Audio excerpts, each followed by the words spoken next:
McGrady looking. Loops it in. Carter's going to get a shot off. He does. Got it! Vince Carter wins the game. Going toward the rim. In it comes to Durant. He's going to try to win it. Good at the buzzer! Kevin Durant hits a three-pointer, and the Sonics win the ball game. Dennis Johnson will inbound as the fans are on their feet. Larry Bird shakes free. Three-pointer. Got it! Ames to Bird. He gets a good shot, and the Celtics win it. Boy, this is something. The screen. Michael Jordan with 4 seconds. Fakes, shoots. Oh, he did it again! Oh. He did it again! He did it again! Michael Jordan, the greatest player of all time! Woo. He got his money's worth tonight. You need one stop. Do you send multiple players at Lebron? Down to 5. Down to 3. Make somebody else beat you. 3 on the way. He got it! Make somebody else beat you. Take the ball out of his hands. The game is over. Yes, it is. You cannot secure an attempt to shot inside of 0.3 of a second by rule. They didn't double LeBron James. They didn't send a second defender. And they let the greatest player in the game take the game-winning 3.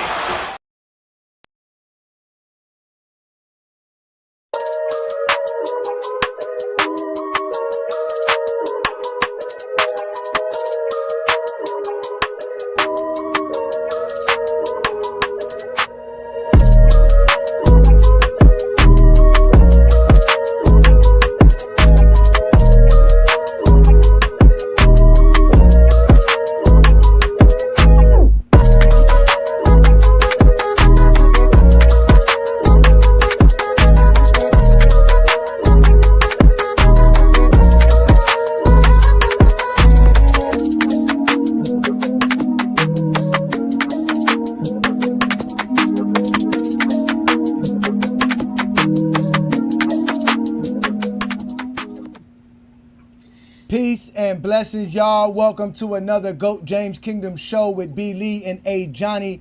Y'all know we go live every Sunday noon to talk about the greatest players to play the game of basketball, to have the GOAT conversation right here on the GOAT James Kingdom channel. Y'all know what to do. Hit that like button, hit that subscribe button, become a member of the channel. We also going live straight off the FYF Sports Debate platform. So shout out to all the fellas and everybody over there at the FYF Sports Debate platform. Y'all know who I am. I'm Ajani the Exposer. I have my partner B. Lee. What's good, B. Lee?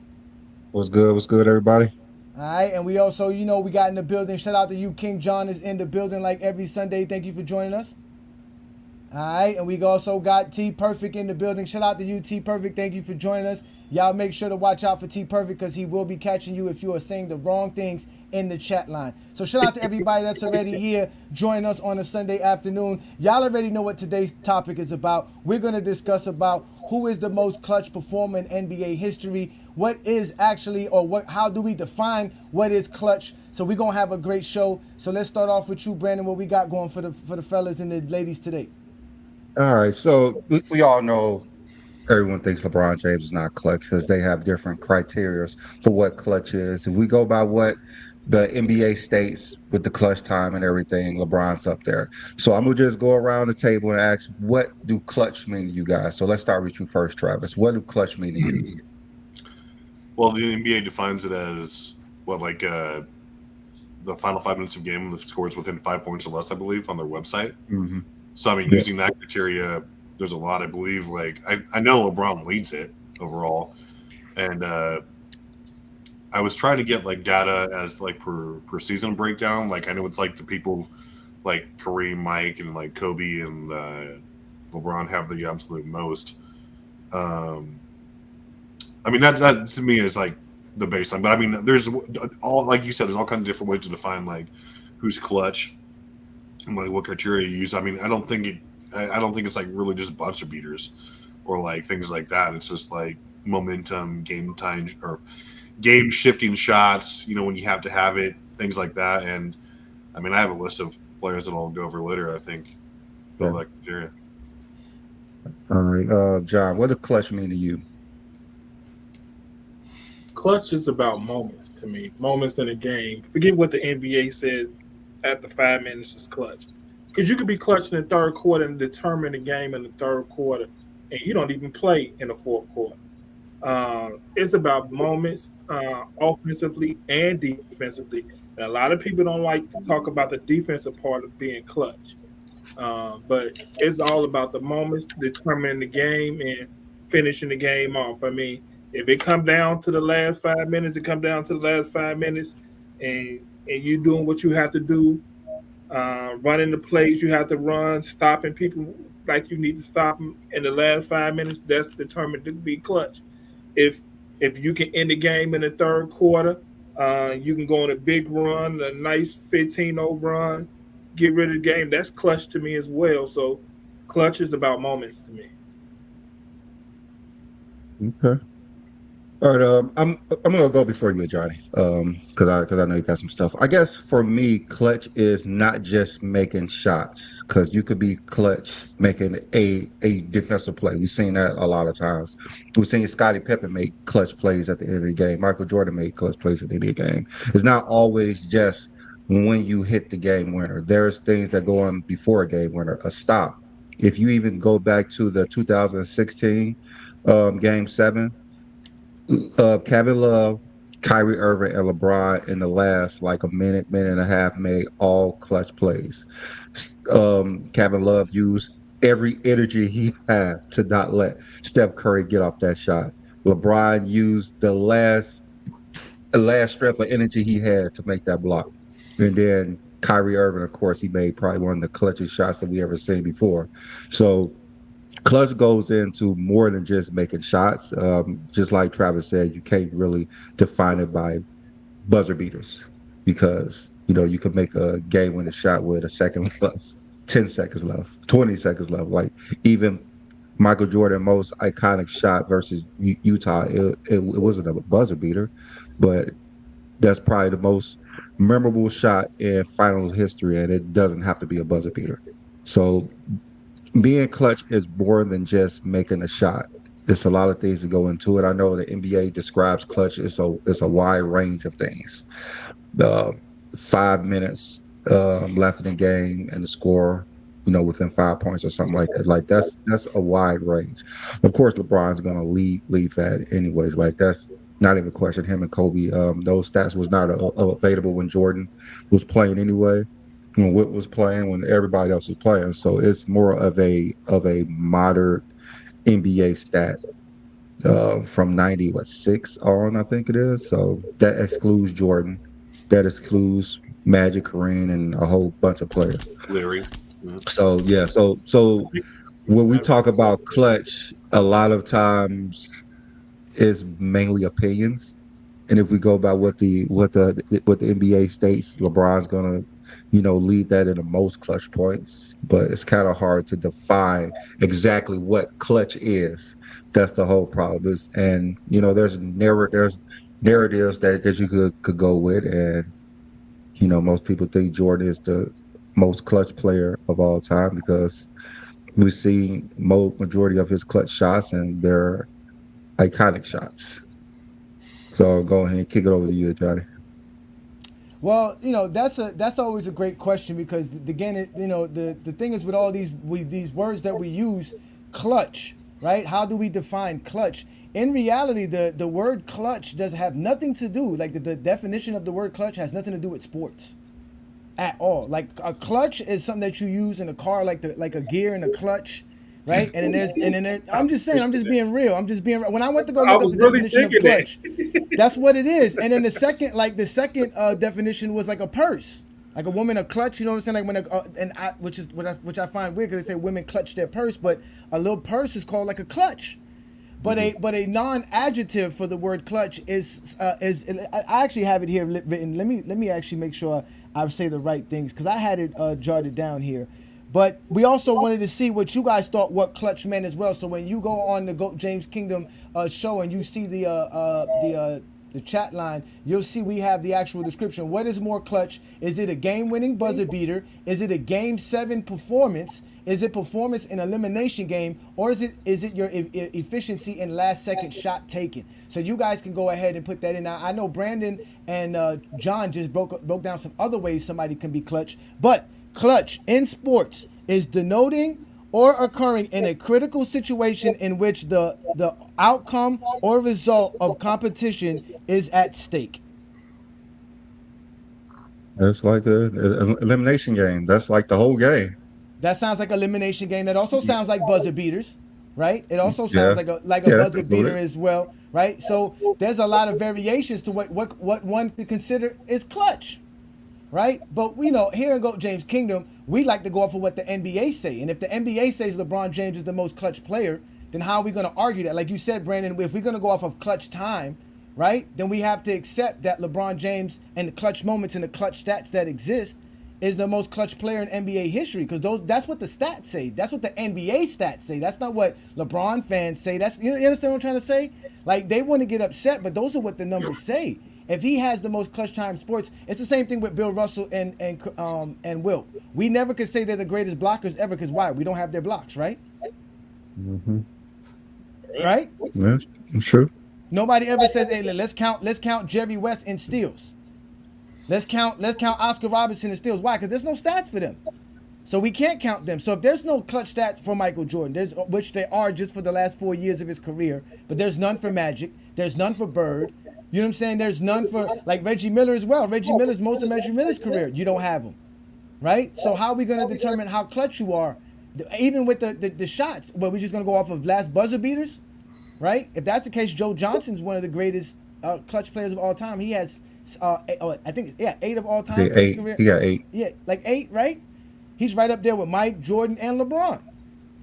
So how do we define clutch? I don't know. I mean, I went and go look up some numbers. You guys know I do what I do best. And when I went to go look up some numbers, what I found out is if we go take what they call the last 5 minutes of a game in overtime, including if you're down by 5 points or up by 5 points within that span, who has the most field goals made in NBA history? And it's LeBron James.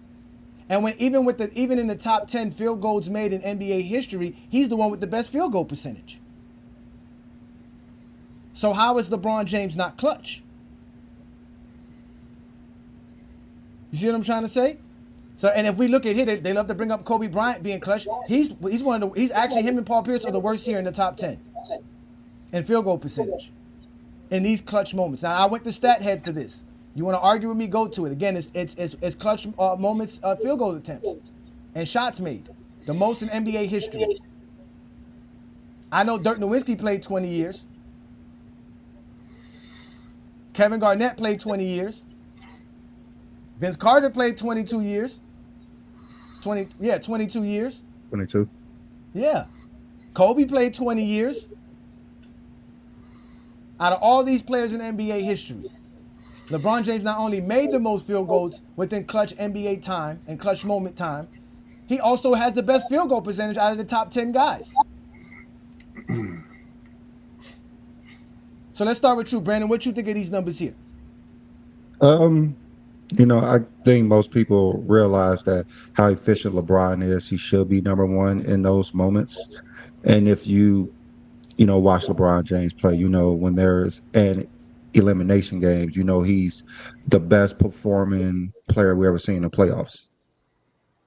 I think it's like 34 points a game in elimination games. He won his last 6 games. And he averaged, I think, like the same 34 in game 7s as well. Like LeBron James, when it's time to be clutch throughout the game, that's him. We see him in Boston in game 6 when either they win or they split up the whole team, and he just went crazy. 45 points and was just making every shot possible. Even if they say like LeBron never had a game 7 moment that he was clutch, and we've seen what he did versus the Spurs in game 7 when he got to the rim, put them up by 2, a defensive play to get the ball, shoot over Kawhi, then go back and steal the ball. Last like 10 seconds, he contested Ginobili's shot that was way off. Like LeBron has those moments.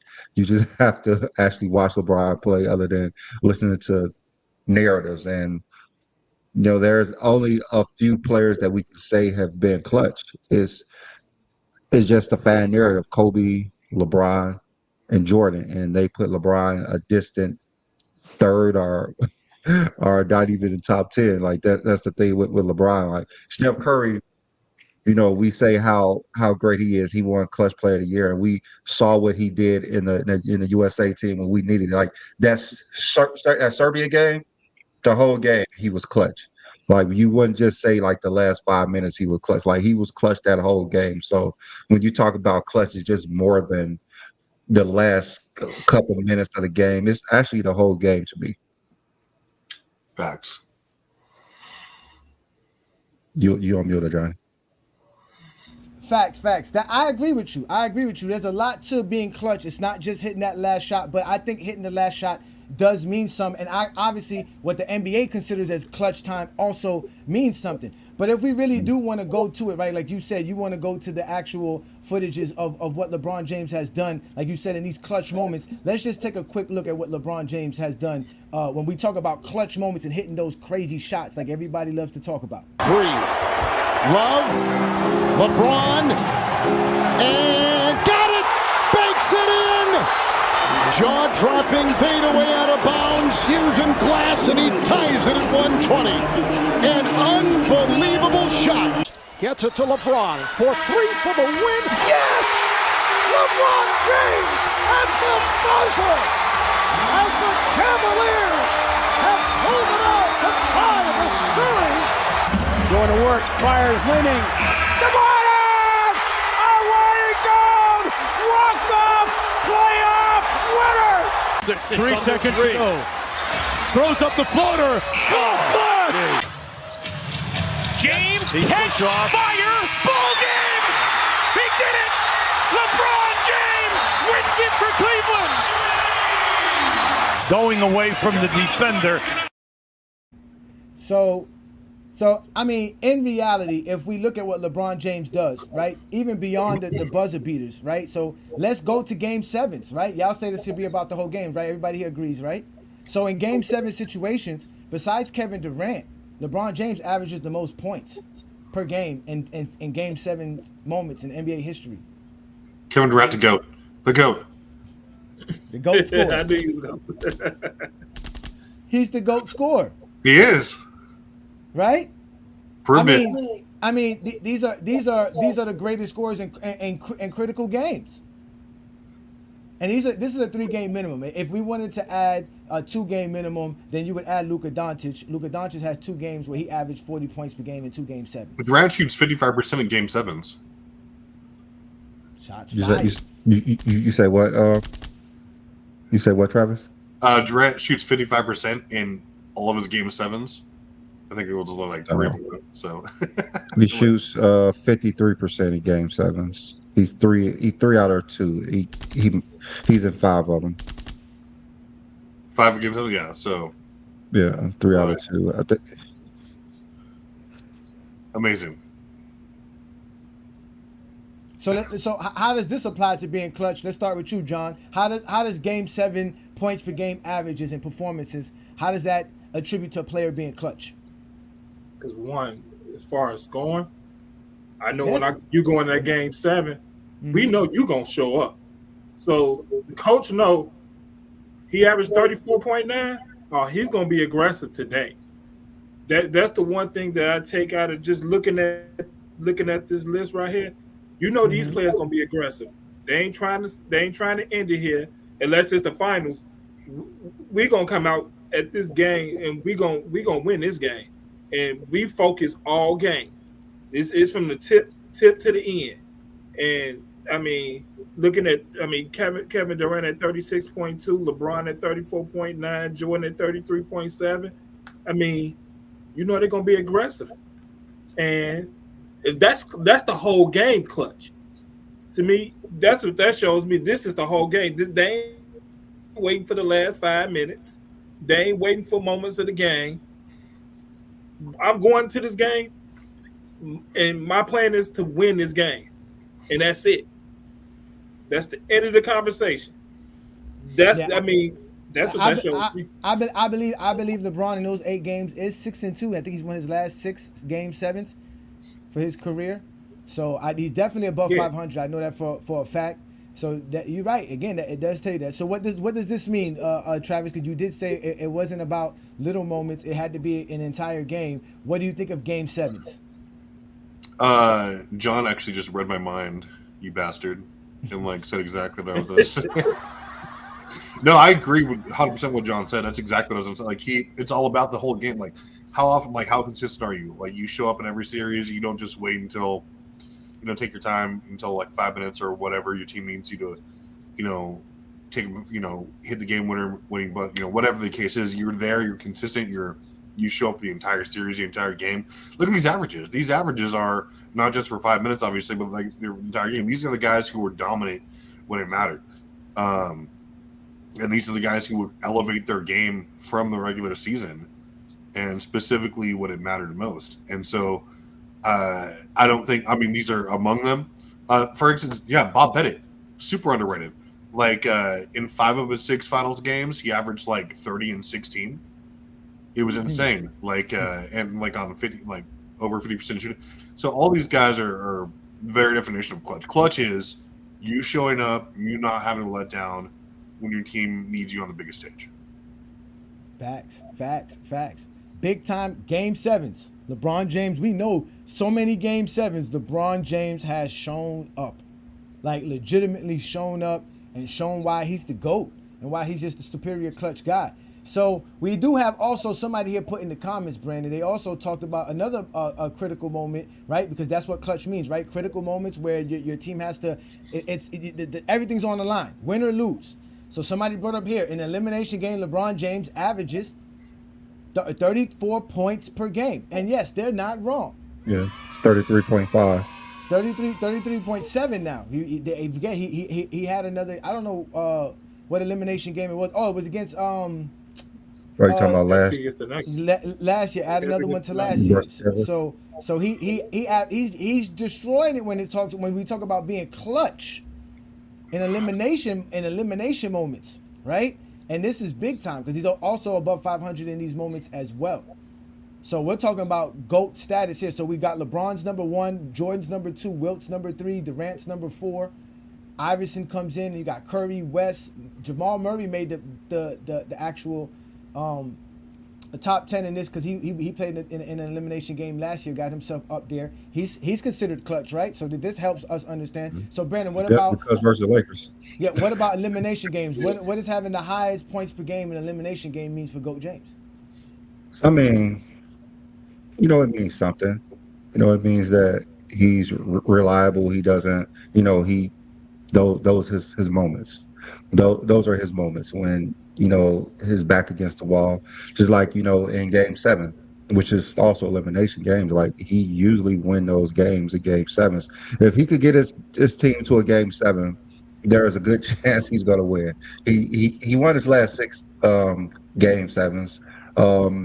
Elimination games is, it's kind of hard because you may be down 3 games or something, or maybe 3-1. So those are kind of hard, but like we always say, he's going to perform. And I think the thing that LeBron can his hat on is those game 7s when there's win or go home, and in those games he performs the best as well. True that. So John, what do you think about this? Right, elimination games. This is do or die. You got to perform, right? They love to say you got to be there and step up for your team. Out of all these guys here, LeBron James translate, right? This is performing well above his average. What do you think about these numbers here when it comes to LeBron James and everybody else that's on this list? It shows his consistency. When it's elimination time, it's time for him to show up. It's if anybody feels, we going in this game, and my plan is to walk out of this game as a winner. And that term that everybody like to talk about that they can't prove, that killer instinct, that's what that is. How can you not have killer instinct? And you averaging 33.7 points in elimination games. I mean, Facts. that would be the definition of it. If you wanted to prove something, that's what you want to prove. In elimination games, it's the one person you ain't got to speak to is LeBron. Because, literally all these players, they're going to show up. And, the only one who's not a number one option on here would be Murray. But, hey. In those times, he is the main option Yeah, in those times. Yeah. Yeah, they go to him in the clutch time, and he the one who can create his own shot. So that's what they go to. So, but everybody else is, hey, you getting the number one guy guarding you all game, and this is what these players show up and doing. LeBron is averaging the most points. So. Go, LeBron James. That's factual. So yeah, I just pulled it up. It's 27 games now, so he's 33.6, which is higher than anyone with a minimum of 10 games. 10.5 rebounds, 7.4 assists on 49.9% field goal percentage. That's okay, all right, because what I got was the 26 game, and that's not as you said. I don't know where I get. So I guess it's one more game. But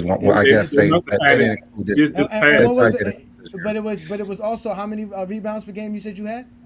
It was 10.5, 7.4 assists on 27 games. I got 49.7% shooting from the field, 36.1 from 3-point land, and a plus 68. Oh, Wilt, 45% free throw shot? No. I'm looking for Wilt. But 54% overall.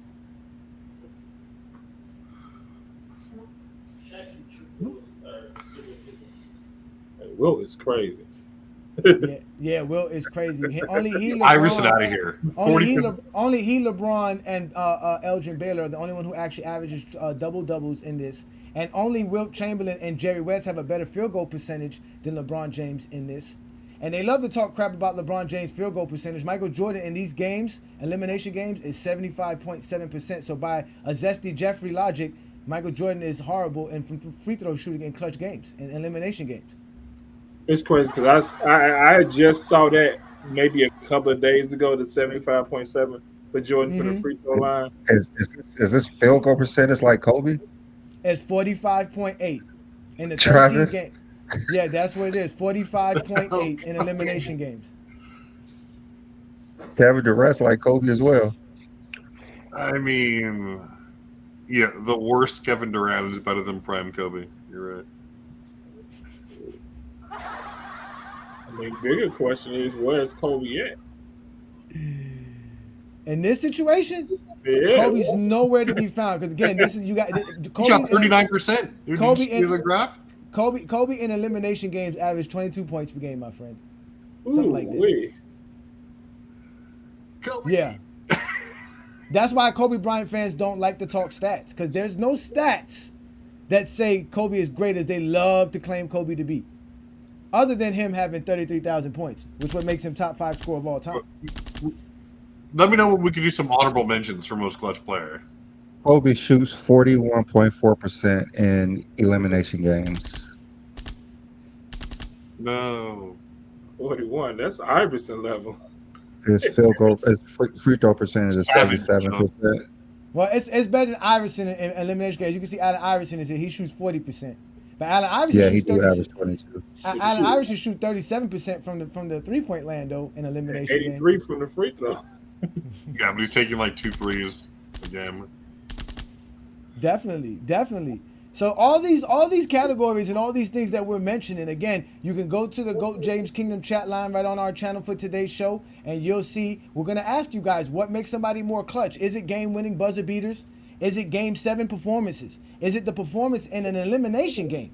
Or is it your efficiency in taking last-second shots? Now, you know they love to say LeBron James doesn't even like to take the shots, but from all the numbers and everything that we've gotten from everybody who's a Zesty Jeffrey beyond, has shown LeBron James not only has hit more buzzer beaters within 10 seconds or within 5 seconds of the clock, but he also has the most shots within those actual spans as well. So it looks like he's not afraid or shies from those moments. Brandon, what do you think about the people who say LeBron James shies from those clutch shot moments? They usually just listen to Skip Bayless or anybody in the media who hates on LeBron.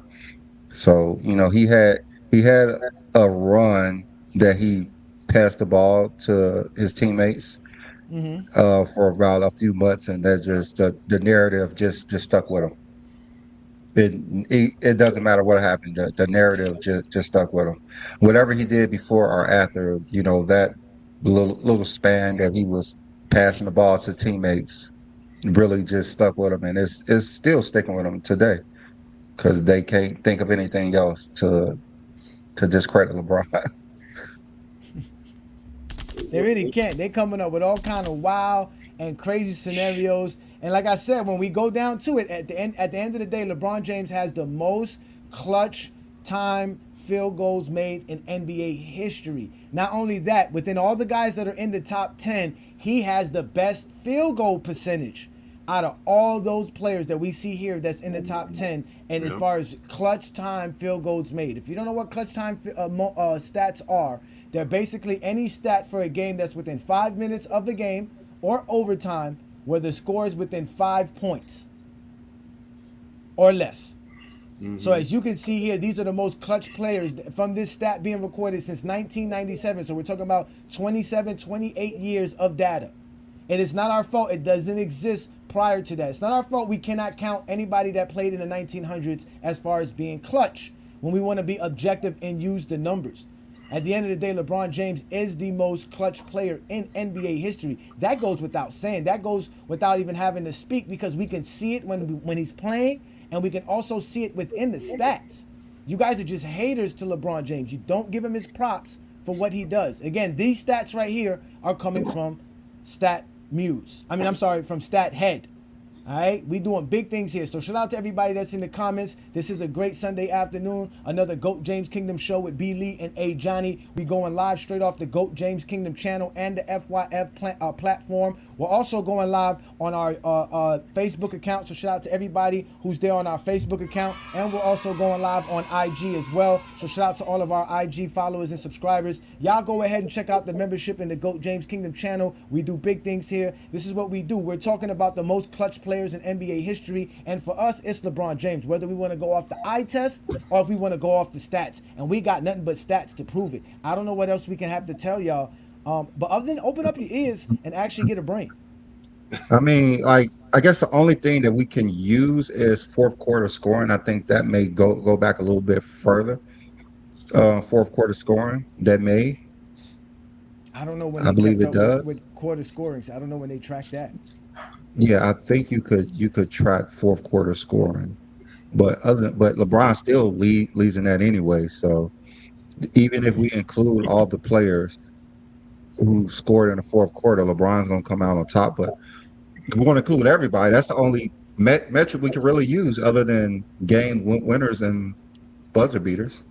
Well, I mean, if we're talking about yeah, you're right. I mean, all the stats point to LeBron, especially if it's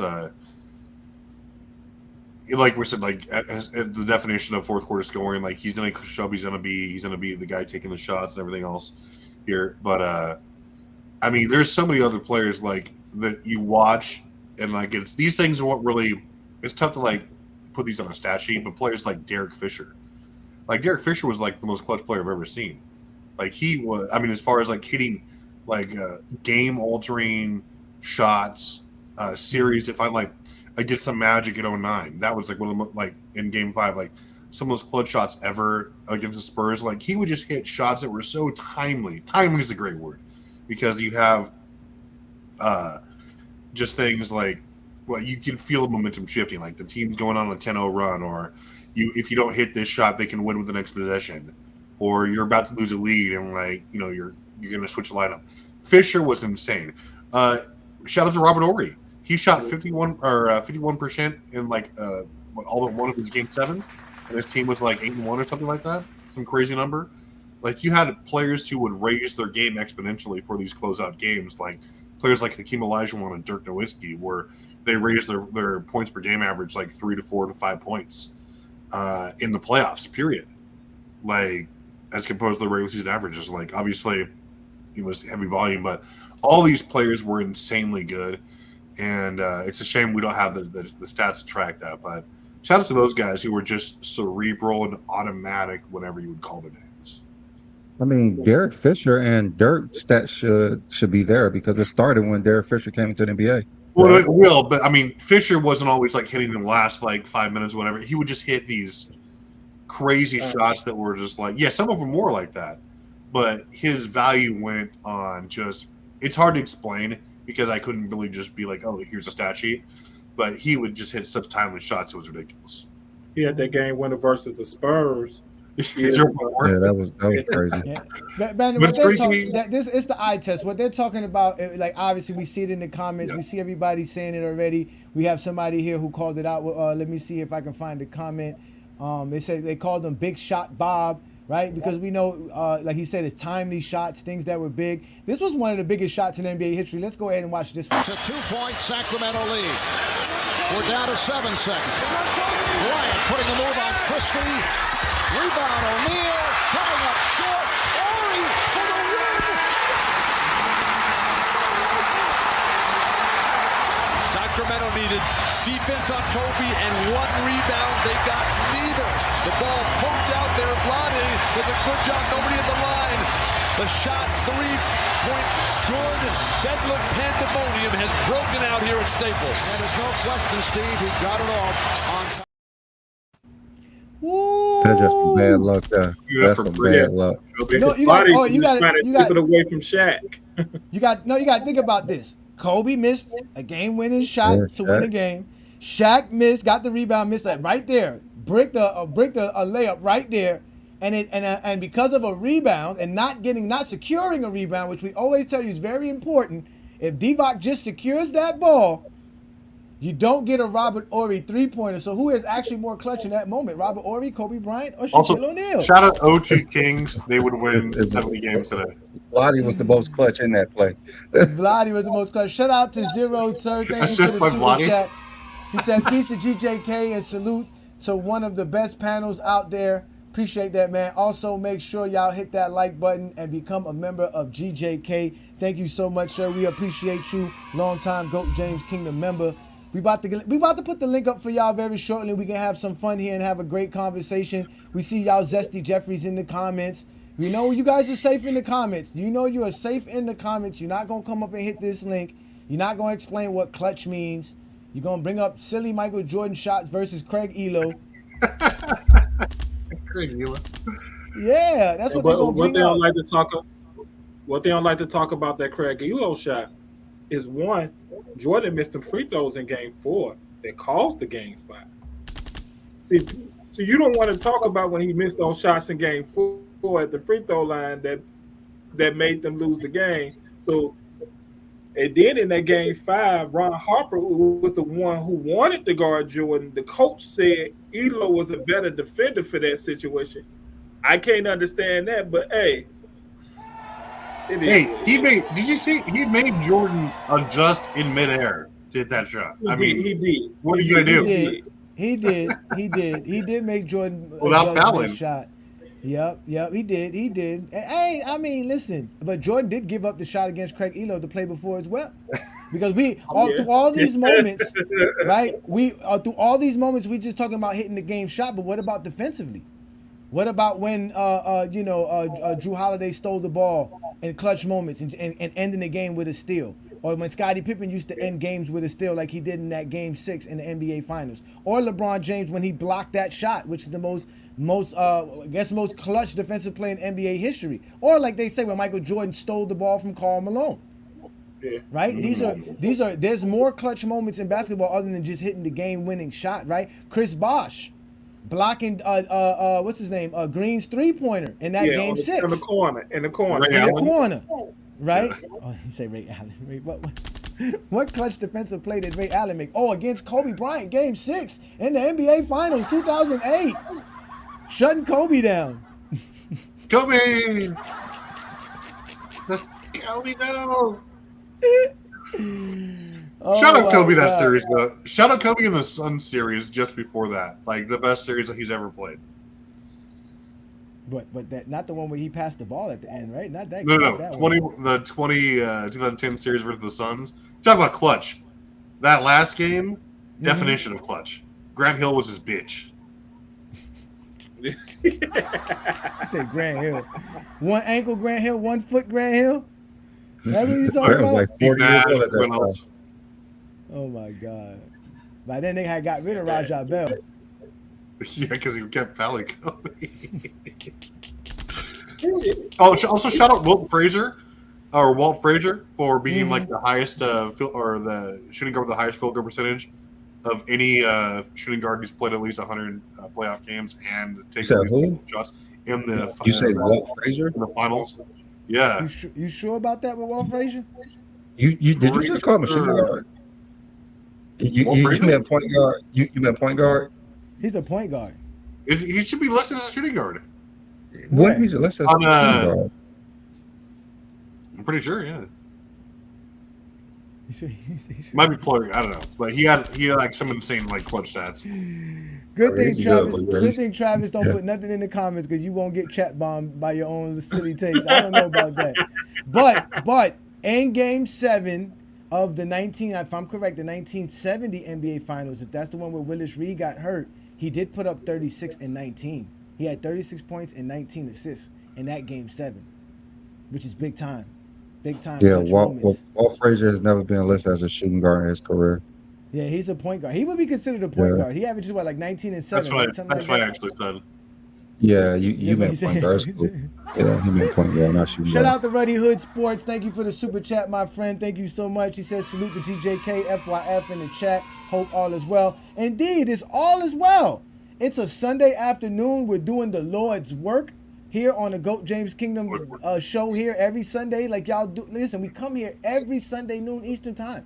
We have been doing this for over 2 years now. And we're having a blast every Sunday. We don't care if football's going on. In fact, you better get your fantasy team straightened now because you got about 15 minutes before the games actually do kick off. And we don't want to hear no excuses that you were busy talking about why LeBron James ain't clutch and you missed out on winning this fantasy week. I'm already 0-2 because McCaffrey hasn't played.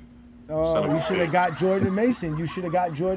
Anybody who got if you got the first overall pick, you should have went and got Jordan Mason. That would have been smarter. Yeah, that should have been my pick, Jordan Mason. Yeah, get Jordan Mason, man. That's what we do best, man. But listen, I mean, I don't know what else we can bring up to show LeBron James is clutch. He has the most buzzer beaters in playoff history. He has the most clutch points in NBA history, including in the playoffs, right? He's efficient. He takes those shots. And let's not count how many times he made a pass for a game-winning shot. Nobody even wants to include these type of moments where you're passing the ball and getting the ball to the right player at the right time and getting a good shot off for your teammate. So there's a lot of ways of being clutch, but we all know none of you Zesty Jeffries or none of you LeBron haters know how to explain what clutch is. Y'all just gonna claim y'all saw it, and it's just how it feels. How it feels. We've been coming psychologists for people so they can explain to us how they feel. That whole feeling situation, it makes me laugh all the time. It's like, it makes me feel a certain way. I didn't ask you about your goddamn feelings. I mean, shit. I ain't your therapist. Well, King John swears. My whole system is done now. I'm gonna kill him. Hey, I don't understand this sometimes. I mean, when somebody says LeBron isn't clutch, I mean, just explain it. I mean, if you have your reasons to why he ain't clutch because he passed the ball, how does that make him not clutch? Well, one way they say he's not clutch, right? How can you be clutch with 6 finals losses? He wasn't clutch in 2011 is what they say. Yeah, he wasn't clutch then. That's what they bring up. They bring up.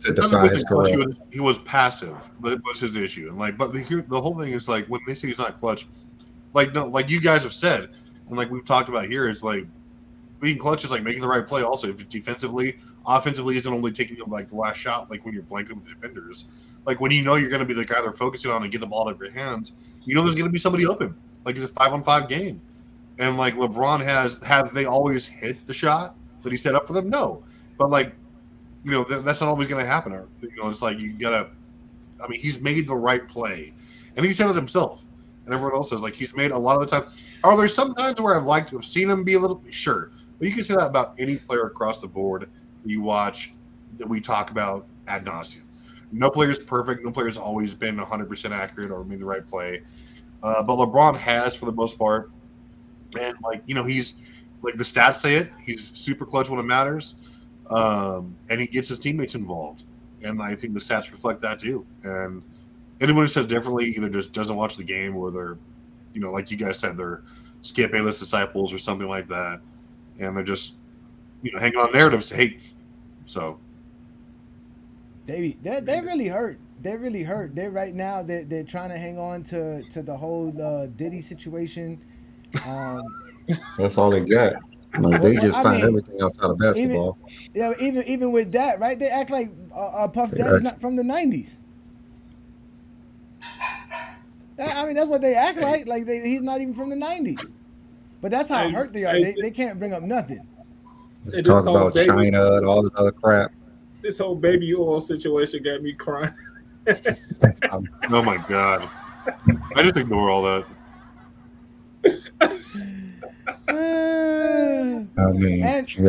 It's hilarious. It's hilarious, man. It's funny, man. Go ahead, Brandon. I'm sorry.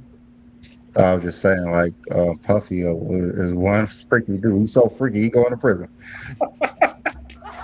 Hey, look! Check out this Zesty Jeffrey. Look at all he wrote, Brandon. Wow. Check him out. This guy here is hilarious. LeBron, 2 meltdowns in the NBA Finals, 2007 and 2011. Multiple scoreless fourth quarters and in the finals, 17 in the regular season and game tying and game winning shot, 0 for 7 in the game winning and game tying shots in the finals. These dudes know everything about LeBron James. Dude, you took the word. If you want to know something about LeBron, just ask a LeBron hater. He will tell you everything. But this guy's been on and been exposed. This guy has been on and been exposed. He says here, don't you dare even apply or try to argue that your queen is clutch, you goofballs. Can we get this guy up here? No, he won't hit the link. He's been up here before. We've embarrassed him before. He's been up here before. Yeah. I wish he'll come back on too. It'll be funny. He has a lot of funny takes. Daniel. He got a lot of funny takes. We do the Lord's work here, but he's one of our most famous trolls. It's completely hilarious when we talk about. So now the amount of shots you take doesn't matter, right? Because supposedly LeBron doesn't like taking the shots, but now that he doesn't hit them enough, right? When they don't even know the efficiency, it was just like on Friday night, right? Somebody was trying to say that Kobe Bryant and Michael Jordan taking contested mid-range jumpers, they were still efficient at it, and they didn't even know what the efficient rate was. They didn't know what meant efficient or inefficient. They just knew Michael Jordan and Kobe were efficient. That was enough for them. The same thing with this guy. What is the standard for being efficient on a last-second shot? Because the numbers that he brought up, LeBron James has more than Jordan. He has more than Kobe in those moments. Whenever someone says like that comment, it really just got like it's guys, I get it. Like you want to defend Jordan, but they're not trashing Michael Jordan here. We're not trashing him. We're just saying here's what the stats say. Here's the information. It's not to like denigrate one player. Like there's no need to like launch an assault against LeBron James. Just accept the numbers for what they are. Like you got to nitpick and cherry pick. We can do that against any player. We've already done it to Michael Jordan. Like he hasn't been perfect in every series, like every game. Neither is LeBron. Like nobody's saying LeBron's a perfect specimen of a player, like in every situation of all time. Nobody is. Like you point to different situations. I have multiple times. But when you try to say that this person is not clutch at all, never will be, like that ridiculous comment, it just says that, like, it really makes us question how much basketball you've actually watched and like where you're getting your information from. Not that we actually have to ask that question because we already know, but just stop, please. Otherwise, I'm gonna put you in my bomb. Yeah, he don't really know, man. He don't really know. Because if we went to like clutch time for Michael Jordan, let me go ahead and do that. Let me have some fun with these Zesty Jeffries. I just want to see Michael Jordan's all-time field. Let's just see where Michael Jordan sits at in this situation here. This is 1997. In 1997, Michael Jordan's field goals and clutch time moments for 1997 was 39%. He was 32 of 82 in 1997 in clutch time moments. He was 82% from the free throw percentage.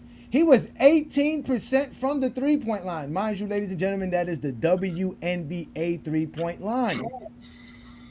Right? That's so. As Jordan's 39%, how is that equated to being a clutch player when we're talking about clutch stats? Let's go to 1998 with Michael Jordan. Let's see what Michael Jordan's stats are there. Oh, it's a little bit better. He shoots 42.6. So anybody want to do the math? Can we get the numbers up? Anybody want to write these numbers down for me? Sure, man. What do you got? I got 49 out of 115 for 98. So put 49 and 115. He made 49. He shot 115. Okay. All right. And then in 97, Michael Jordan shot, for clutch time stats, he shot 32 of 82. That's 100%. Okay. That's Let's go to clutch time stats for 2002. Let's see if we can find Michael Jordan's clutch stats moments here. It's such a crime we don't have it before that. That's so stupid. It's fine. Here we go again. He was 25 of 63 in clutch time moments in 2002. I'm sorry, 2002. 25 of 63. That was like 50-year-old Mike, right? Oh, hey, you go 50-year-old Mike. That's hilarious. Yes, that was Beer Butter Special Mike. Yes, that's what that was. Beer and Butter Special Mike. So here, let's continue to go down. Let's go to 2003. In 2003, he was a little bit better. He was 49 of 110. Okay. All right, so you got all those numbers down for me, Travis? I do. All right, so just give me off the field goal attempts, each one. The field goal attempts, 115. First one. 82. Okay. 63. Uh-huh. And 110. All right, so that's 370, right? That's 370. Now give me the field goals made. 49. 32. 25. And 110. No, I'm just kidding. 49.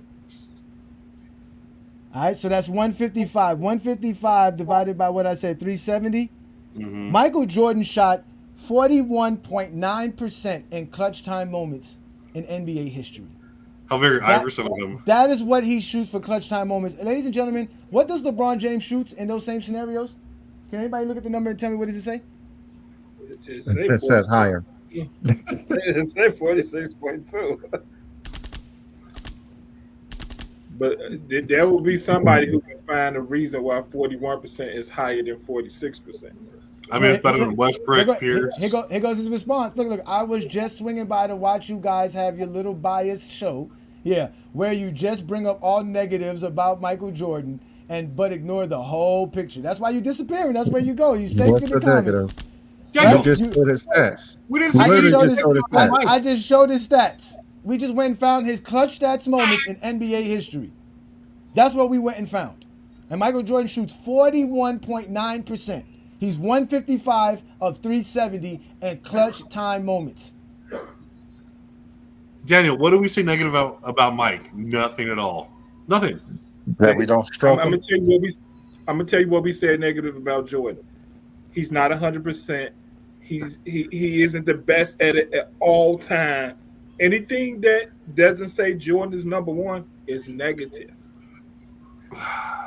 And you don't even have to be talking about LeBron. You just throw LeBron out the picture. Just say Kobe Bryant was better. And we're talking negative about Michael Jordan. I mean, we didn't say anything negative, but that's how he feels a way, okay? It's about his feelings. Okay? I mean, I just want you to know.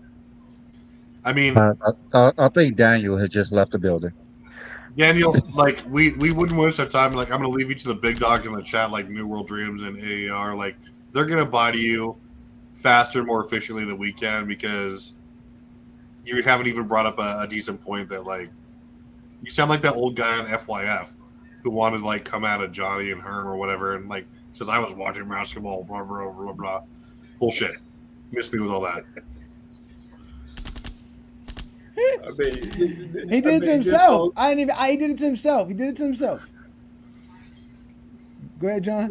I mean, this whole story, if you in your mid-60s saying you was watching basketball, but if you wasn't even in the area to watch certain games, how could you have seen these games? It's always been a mystery. I mean, I just know it wasn't no NBA TV in the 1980s and 90s. I mean, what league pads did they have at the time? How was people watching all these different games that nobody else got to watch? No chill, Gil. No doubt. Shout out to Gil. Thank you for sharing the live. Appreciate it. Thank you so much. I know you love stats because what's his name? But McCann says Statman. Oh, you talking about Mr. McCann who will bring up his argument? Okay. No, because there's no stats that make Kobe Bryant better than LeBron James for sure. There's definitely no stats that make Kobe Bryant better than anybody else but Michael Jordan, which is what they like to say, which I don't understand that at all. So again, we use what's available to us, right? Because even if we use the clutch time stats, like as far as the 10 seconds, like 10 seconds is not clutch. Like the last 10 seconds of a shot, why did you get to that moment? Why are you understand what I'm saying? Nah, I get it. I get it. Hitting the last second shot, a buzzer beater at the end of a game, yeah, I consider that clutch, but it's not the only clutch moments that a player can be considered clutch at. There's a lot of moments.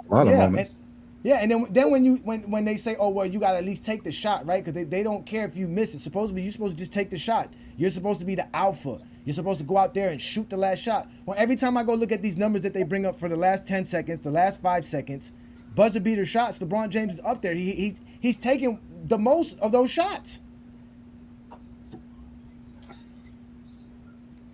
Yeah, he got mad at Scottie Pippen for taking a clutch shot. Yeah. I mean, the video was everywhere. Shout out to Politicus Rex. I got to give you this, Politicus Rex. Yes, in Game 7s, elimination games, closeout games, Bill Russell is phenomenal. His game steps up legitimately in those moments and in those situations without a doubt. So he's definitely one of the most clutch players. But they don't want to count what you do for an entire game. They don't want to count Game 7s. They don't want to count elimination games. Because when you do that, Kobe Bryant and Michael Jordan don't look great. Yeah, because Kobe Bryant and Jordan don't look great in those moments. Yeah, just buzzer beaters made and game winners made. That's clutch to most people. Yeah, well, Sam Jones does have a lot of buzzer beaters for them. Obviously, he was their scorer. That was his role, to score for them. He was their main scorer. He was their best scorer throughout the 60s for them. So I would agree that we can go, but we don't have the stats for that. Sadly enough, we don't have the stats for those guys. And then even on that, there's not even that much footage on it as well. So those are just all facts. I see y'all in the comments, man. Shout out to everybody in the comments, man. Again, hit that like button, hit that subscribe button. Shout out to everybody that's also watching us on Facebook and on Instagram. You guys know you can find FYF or GJK on Facebook, TikTok, Twitter, Discord, Instagram, YouTube. We are all over the place. Y'all hit that like button, hit that subscribe button, share it. This is the GOAT James Kingdom Show with B. Lee and Ajani. We are talking about what makes the players the most clutch players of all time. As y'all already know, we don't have topics that don't involve LeBron James being the top dog. That's what we do best in GOAT James Kingdom, is show you how great LeBron James is. So shout out to everybody who's watching us. Again, subscribe to the channel. This is GOAT James Kingdom. For some of y'all, don't register in your head when you hear that, so I'll say it again. GOAT James Kingdom. This is where GOAT James is praised for being the greatest basketball player of all time. We're basketball fans. We all watch the game of basketball here. We can't wait for the games to start on the 22nd of next month, and we're gonna have some fun. So before we get on to putting the chat, a link in the chat for everybody here, so y'all can join us, we're gonna go out and show everybody some love that are LeBron James fans. And we do that by putting up King John's flowers. And by doing King John's flowers, that means he gets to show love to anybody who is a true GOAT James Kingdom creator, whether they're on Instagram, Facebook, on any platform on social media. So ladies and gentlemen, we're about to give you flowers from King John.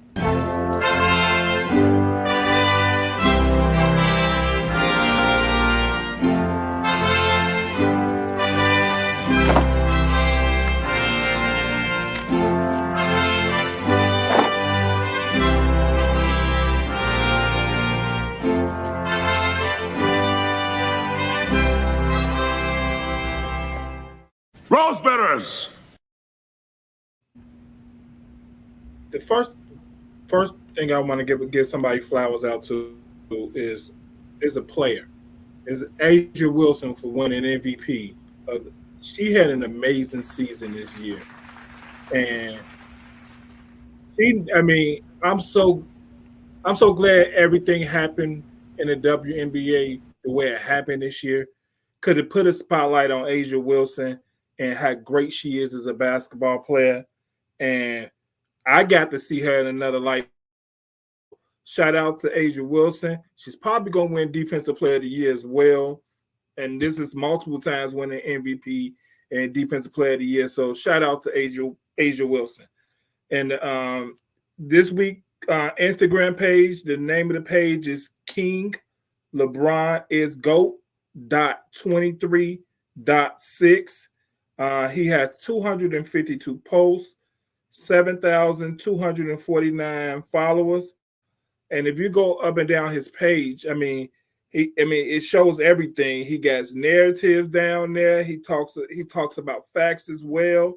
And he has an amazing page, and I think his page should be bigger than what is going on. So one thing I wanted to do is shout him out and show him love.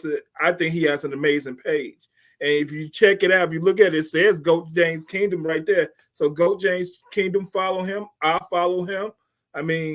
He has an amazing page. And if you want to learn a lot about LeBron James yourself, and I just think he has an amazing page. I've been down his page, up and down his page, and he has his own personal page, but he separates his personal page from his LeBron James page. So, I want everybody to go check him out. Again, his page name is King LeBron is GOAT 23.6.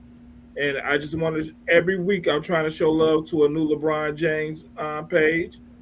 And one thing I always do, I try to check out people's pages who in the chat as well. I go check y'all pages out, and trust me, one of these weeks I am picking somebody out the chat, and I'm gonna show them love. And when I pick you out the chat, I hope that you come up and want to promote your own page as well. So I want to show you love, and I want you to show yourself love by coming up and talking about your page and what inspired you to do your own page. So again, I want to show love to King LeBron is GOAT 23.6. And hey, let's keep going forward with this. Because what I've noticed is that LeBron James pages are becoming bigger, and showing love to LeBron isn't a negative anymore. And his legacy is getting bigger and bigger. And it's not a problem. And the one thing LeBron James has forced other people to be fans of who they supposed to be fans of. LeBron James is becoming so big that anytime I have a debate with somebody, they'll be arguing against LeBron, but they'll tell me how they not a fan of Jordan's. Like yesterday, I had a guy that said, "Well, I'm a Reggie Miller fan, but I'm gonna kill LeBron." I said, well, your action says one thing and you telling me another. So which one should I trust? Your actions or your word? Because your action says more. So, hey, everybody who down for LeBron, hey, keep doing this. Hey, I'm going to show you love. You're going to keep getting love everywhere else. And, hey, let's not stop doing this. Indeed, man. Shout out to you, King John, for giving love to all those LeBron fan pages out there. Again, I always hear this little silly nonsense. What kind of grown man has another page dedicated to another man? Again, we're basketball fans. You can't make fun of us for being fans of a basketball player. Every NBA player has a fan page, and LeBron James just has multiple of them because he has a lot of fans. So we're going to give a lot of shout out and a lot of love to King LeBron is the GOAT. You guys make sure to check out their page. They're available on IG and any other platform. Again, this is King John's Flowers, and this is the channel that we're going to show love to. Again, it's King LeBron is the GOAT. You guys can go follow him on IG and other platforms. Shout out to you, John. Great job.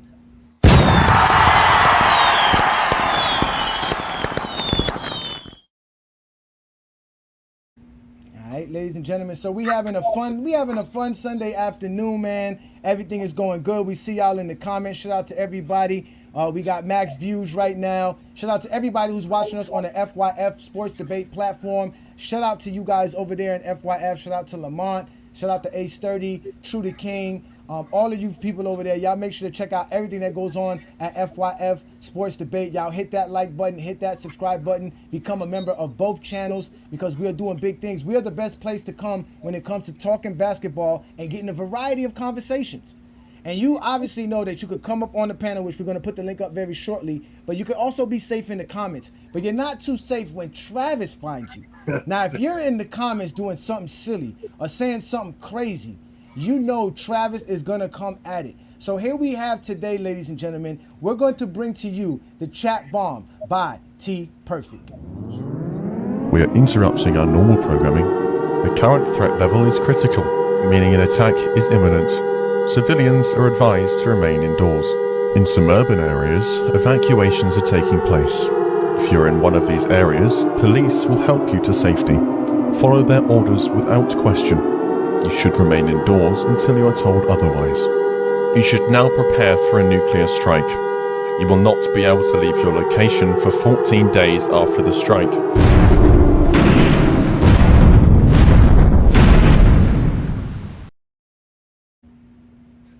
Let's go. Okay, guys. So, you know what? We've been on a LeBron tangent here, and I've been debunking a lot of his stuff for you guys. Obviously, we're not biased at all, but very quick debunk today is going to be this notion that somehow having the most of something, like points, rebounds, assists, makes you better, makes player A better than player B just automatically, without anything considered, anything like context or anything like that. Just that's been like the narrative lately. I feel like not necessarily on this channel a little bit, but on other places I've seen that it's just like, okay, they have more, they're better, period, no discussion. What ridiculous that is. So we're going to go ahead and debunk that. So, and this is just something that have to do with like a couple of factors here. So here's a couple of names for you: Gary Payton and Larry Bird. Okay, who would you say is the better, greater, whatever word you want to use to try and warp it? Who would you say is a better scorer? Obviously Larry Bird, right? So, but Gary Payton has 22 more points all time than Larry Bird, okay? But he also played over 400 more games to get that 22 extra points. But Bird clears him in points per game, field percentage, three-point percentage, free throw percentage. Any kind of way that we use to measure a player's effectiveness from the scoring perspective, it's Larry Bird. Not to mention, he averaged his average blows Peyton away in every regard, but Peyton has more points. Does that mean he's better? Absolutely not. So we've got to keep that same energy. We're not just when we're talking about LeBron versus Mike or Kobe or anything like that. It's all about the context and how these players scored. How efficient were they? Things like that. You have to have a baseline. For me, it's at least 10 years of sustained dominance. I get it. Being available for your team is the best ability. But at some point, you just got to keep the same energy when you're talking about all-time things. Like, you can't just say he has more, so he's better. That just tells me you don't want to do any kind of research, right? So, also, here's another quick example. Adrian Dantley versus Robert Parrish. Parrish has almost 200 more points scored than Adrian Dantley, but also played about 700 more games. Okay? But Adrian Dantley outshot – so, Adrian Dantley, a shooting guard, outshot a forward center in terms of overall field goal percentage, right? And he did so he did so at higher volume. So he was a better scorer than Robert Parrish as a guard, taking more shots, averaging more points on better efficiency. Okay, so ridiculous. He was the better scorer than someone who, again, played much closer to the rim. So that tells me nothing of how the player was as far as their scoring prowess. You got to be consistent. You got to do research. It's not like one size fits all type of situation. So if you don't do your research and you just have these clown takes about, oh, he had more for example, is Charles Oakley and Paul Silas and Bob Pettit like better rebounders than Dennis Rodman? No. Dennis Rodman is obviously a better rebounder and did so, especially because he was playing in like one of the slowest paces in NBA history and still winning scoring or rebounding titles. So, like, it's all about context. It's all about how you frame it, okay? So we'll move on from that very quickly. And like I said, that's just a bad take. Like, you have to do research. You have to put context in. come with your good takes. Miss me with that, like, oh, the more thing. Okay, so we'll debunk that. The best question of the day, and this was actually from last week, but because we missed it, apologize to him ahead of time. But he has a great question today, and it's Adrian Knight, one of our favorites here. And his question was, does Kevin Durant belong in the GOAT conversation? Now, hey, man, Kevin Durant, I already said last week, in fact, and I've always said this, I think Kevin Durant is the best and most effective scorer in NBA history. No other scorer in NBA history checks every single box, whether it's footwork, being able to create your own shot attempt, excelling from all three levels, whether it's mid-range, free throw percentage, three-point percentage. He's fine at the rim. Nobody else does that. Kevin Durant does, and it does so at volume. Okay, but he does not belong in the GOAT conversation simply because my GOAT debate, as far as my top five, is about two-way players. Kevin Durant is fine defensively, but does not excel defensively. The people that I have, as far as top five goes, are LeBron, Mike, Kareem, Hakeem, and Duncan. Durant will never crack that because he doesn't excel defensively. But great question. I would not be mad at anyone who hasn't been in his top 10. He has the accolades. He has the stats. You can do that. I'm not mad. Kevin Durant is up there, but he's not in the GOAT debate, in my opinion. If you have him in the GOAT debate, I respect your opinion. Much love. Worst take, very quickly, of the day is knowledge. Knowledge, what are you talking about? Wade carried LeBron to titles? When? Like, when are you talking about he was carrying LeBron to titles when LeBron was leading the league here in most advanced metrics from 2011 to 2014, as far as like offensive, defensive win shares, VORP, PER, things like that, things that we measure a player's impact. When you think that when Wade was nowhere close to even sniffing top five in any of these things, you're saying that Wade carried LeBron when every stat, every analytic, every piece of evidence we have says to the contrary of that. If anything, Wade was along for the ride. Again, Wade wasn't going to sniff another ring unless LeBron went to Miami and then elevated his game to a level that we've really never ever seen, except for like maybe one or two other players in NBA history. That's just facts. That tells me that you have an agenda against LeBron, you hate him, and you're willing to say anything in order to discredit him. All the numbers say that you don't know basketball and that you're an absolute casual if you persist in trying to discredit a man who is responsible literally for two of the titles that a franchise has. Everything disagrees with you. LeBron was a transcendent player. Everyone else was just along for the ride. Not saying that he didn't have a great team, and Wade wasn't a big part of that, but LeBron was on an entirely different level all time during those runs there from 11 to 14. So that's all I have, and hopefully that's been a little bit of information there for you.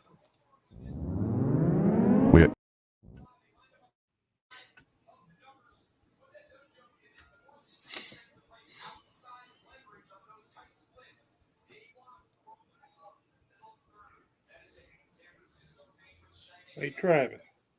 Yeah. Oh, shout out to you. Shout out to you, T Perfect, for that. That is your chat bomb. You did a good job. Thank you so much. Ladies and gentlemen, if you don't have a great take, Travis will find you in the chat. If you have a great take, Travis will find you in the chat. So shout out to you, Travis, for that one. That was a great job by you. Thank you for doing that. Ladies and gentlemen, that was the chat bomb by T Perfect. Y'all know what to do. Hit that like button, hit that subscribe button, become a member of the channel. We are talking about the GOAT of actually being clutch. How much does being clutch matter in the GOAT debate, Brandon? Well, it's a big part, especially when you look at the one player, like the few players and their clutch moments. We all know LeBron clutch games that he had in the postseason, his greatest moments, and we see his clutch stats. We see that his buzzer beaters in the playoffs, he has the most, even with his game winning shots under a second. He has the most of those. Like we said, he has the most clutch points defined by the NBA in the postseason and the regular season, even with his fourth quarter points. So LeBron James, however you want to define clutch, that is just LeBron James, and that's just another notch that he has in the GOAT debate. True that. Shout out to Mingo Jester. Thank you for joining us here, brother. We talking about who's the most clutch player of all time. What you got for us for today's discussion, brother? Are you there, Mingo Jester? You can unmute yourself.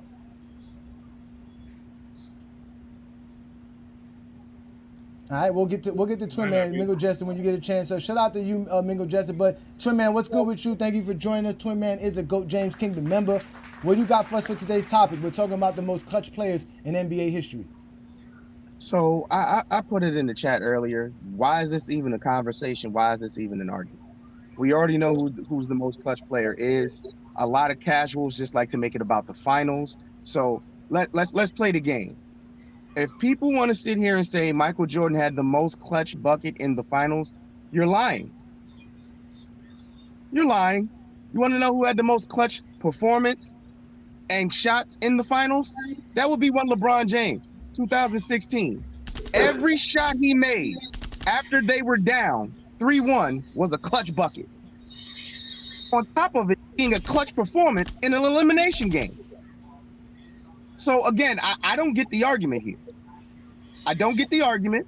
I understand people want to hold on to the nostalgia of some of these big shots from the past, but you know, the NBA resume updates every single year, every single season. To pretend like Jordan's shot, that the blatant push-off shot that he made in the finals against Utah is the most clutch shot ever is insane. Then for all the dummies who want to sit here and talk about how Ray Allen or Kyrie Irving had big clutch shots. Last time I checked, Ray Allen wouldn't even had a chance to hit that shot if LeBron James didn't score the last 20 points of the damn game. What about his 25-point performance against Detroit in the conference finals? Why do we pretend like he doesn't have clutch? I'm sorry? Yeah, it was 25 straight points. My fault, 25 straight points. The point I'm making is being clutch is more than just the final shot in the finals. You can have a clutch performance in the regular season. You can have a clutch performance in any round of the playoffs. People need to stop. They just try to weave a narrative to make their player the best. When at the end of the day, you have to have a great regular season to put your team in a great position so they don't have to work as hard to get to the finals. I would sit here and say, guess what? A young LeBron James had clutch moments when he came in the league, carrying those trash teams. So to sit here and pretend like this is an argument just needs to stop. All of you that are sitting here obsessed with trying to put Jordan and Kobe over LeBron James when it comes to being clutch, you need to just stop. Because now it's just ridiculous at this point. Y'all can't even take the numbers. You can't even take the numbers. They'll provide you with the numbers and you'll try to find a way to point out one game in one series like that defines somebody's entire career. You sound like a moron. And I'm done. Twin Man wasn't having it. Shout out to you, Twin Man. Appreciate that. Thank you so much for joining us. Mingo Jester, you just came back up, but we're going to let Blue Boat go first, and then we'll get you in there. Shout out to Blue Boat, ladies and gentlemen. The Lord of GOAT James Kingdom has spoken. What's good, brother? Hey, what's happening, fellas? Salute to the chat, salute to everybody, man. You know what I mean? I liking this conversation, man. Very sensible, common sense conversation about actual basketball. I'm going to make this short and simple, man. You know what I mean? Like, okay, is clutch. The misconception of clutch, people think it's a last-second shot, or you got a bag, you're taking somebody off the dribble and everything, and you're hitting a clutch shot, right? You're hitting a last-second shot, walking off the court, last-second shot. That's the biggest misconception of clutch when it comes to the game of basketball. Clutch can mean one of many things. Clutch can be a rebound, clutch can be an assist, a clutch steal, a clutch block. You know, I mean, it's I don't understand why and how all of a sudden the term and the clutch is regulated to one basket. You know, I mean, making one basket, making a shot, an actual shot. You know, I mean, like I said, man. You know, I mean, when you have LeBron James out here in the number of clutch shots he's made, the number of clutch situations he done got. It's not just LeBron James. Let's go back to 1993 Eastern Conference Finals. Scottie Pippen making clutch blocks under the rim. Charles Smith with a layup. You know what I mean? Let's go to there's so many off the top of my head. Let's go to Larry Bird. Chris Bosh's offensive rebound. No, I was just getting to that. But let's go back to 1987. 1987 Conference Finals. Larry Bird made a clutch steal. Isaiah inbounded the ball. Larry Bird makes a steal, gets the rebound, passes back out. Dennis Johnson makes a layup. That's not clutch. People always consume that. Oh man, Larry Bird made a clutch shot. He made a clutch shot, but you know nobody talks about his clutch steal in the conference final because you know when you think about it, Detroit was winning that game in the last seconds. Think about that. All right. And it's all kind of situations to where a last second shot didn't win no game. It was a clutch defense, clutch steal, clutch rebound, clutch assist. You got a whole bunch of casuals out here that don't even watch the game. They think, you know, they've been brainwashed by these casuals, by these clowns here on YouTube, and people like Skip Bayless, you know, the usual suspects, and Stephen A. Second-Place and all that crap. You know what I mean? They've been brainwashed thinking that having a bag and walking off with the last second shot is the only thing that makes you clutch. It is BS to me. It's BS to me. You know, and that's all I want. That's all I want to say. Indeed, ladies and gentlemen, we do have that poll in our chat. If you go to the YouTube on GOAT James Kingdom chat line for the live show, we're asking you, what makes it more clutch? Hitting a game-winning buzzer beater, Game 7 performance in an elimination game, or your efficiency on last-second shot attempts. One more thing. I'm listening. Go ahead. Check this out. We got a whole bunch of clowns here. This dude named Prince Sports and Big Lane TV talking about LeBron has never been clutch in his career.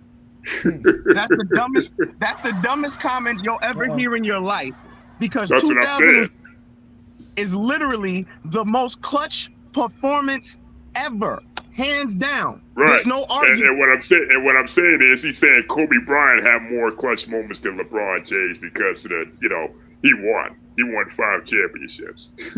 That's what he says, which is complete another BS.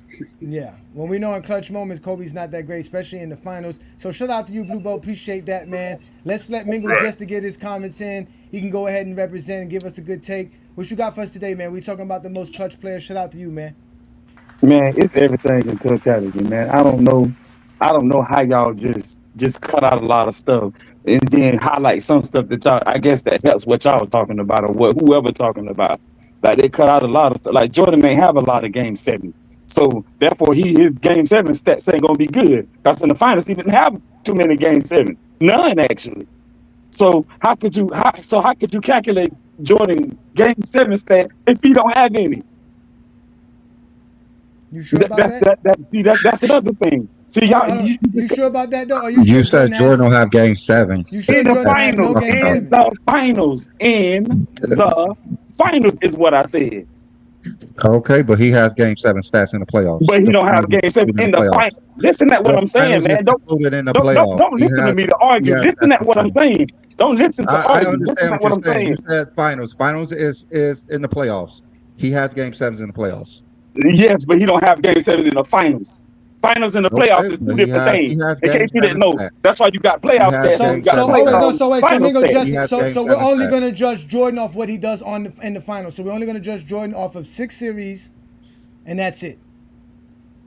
What I'm saying is he don't have that. That means in the finals, if we're talking about, because you said in the finals, that's what you said, hey John. You said the finals, and you said clutch moments in the finals. You said all that. So in the playoffs, and even so if we're talking about finals, Jordan don't have no Game 7s in the finals. So how you gonna calculate that? So for you, so Game 7s is the only clutch No, moments? it's not the only game. But he don't have any Game 7 finals. So how we supposed to calculate that? But how does that make it clutch that you didn't go to a Game 7? I mean, I guess that makes him that great because he never went to a Game 7. again, how does that make you clutch? It doesn't make him clutch because he never went to a game 7, so you don't have to be clutch in the game you don't go to. So Jordan never went through any critical moments at all in his career, never at all.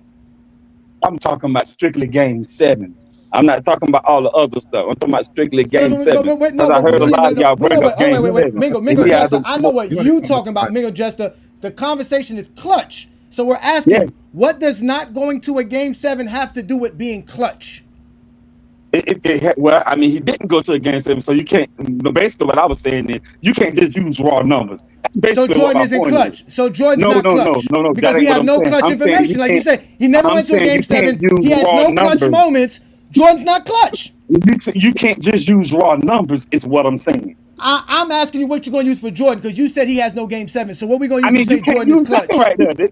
That's just like Bill Russell not having in the Defensive Player of the Year awards. You can't use nothing. There's nothing you can do about that. We said that already. We already said Jordan don't count. We said Jordan don't count. Jordan don't count. Jordan don't count. He's not clutch. That's he don't have. But I will say Jordan's not clutch then. He's not clutch. There's no stats that say Jordan is clutch. But now wait a minute. Aside from the finals, when you're talking about just clutch shots, period. Now Jordan got a lot of them. Like when he stole the ball from Karl Malone and went down there and hit the shot over Byron Russell, the whole Craig thing, all that good stuff. Now when you just talking about just clutch, period, or see me, I don't just consider clutch just the last seconds of the game. I consider clutch the last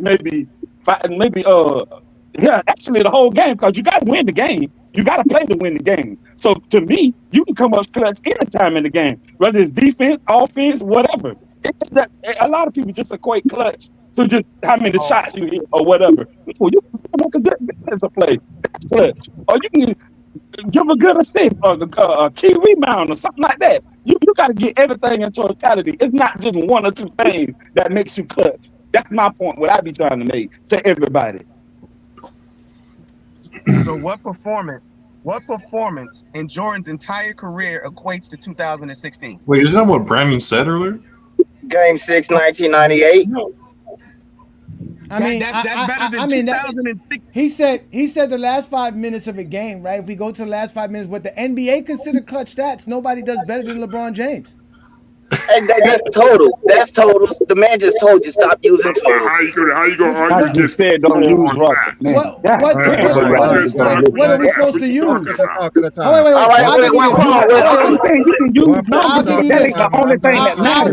Wait. I'll give you this. Listen, LeBron James has 600 games in these moments. Kobe has 500 games in these moments. What's the difference? All these guys, as you get down. How are we going to determine different? It's still if he made 1.5 shots per game makes you better. It has to be what you did. These are the actual shots. And what I'm saying what average are we going to use? Numbers Kobe ain't the only played 20 thing that years. matter is all I'm saying. I'm not saying numbers don't matter. Numbers is not the only thing. It's a whole body of work. Those are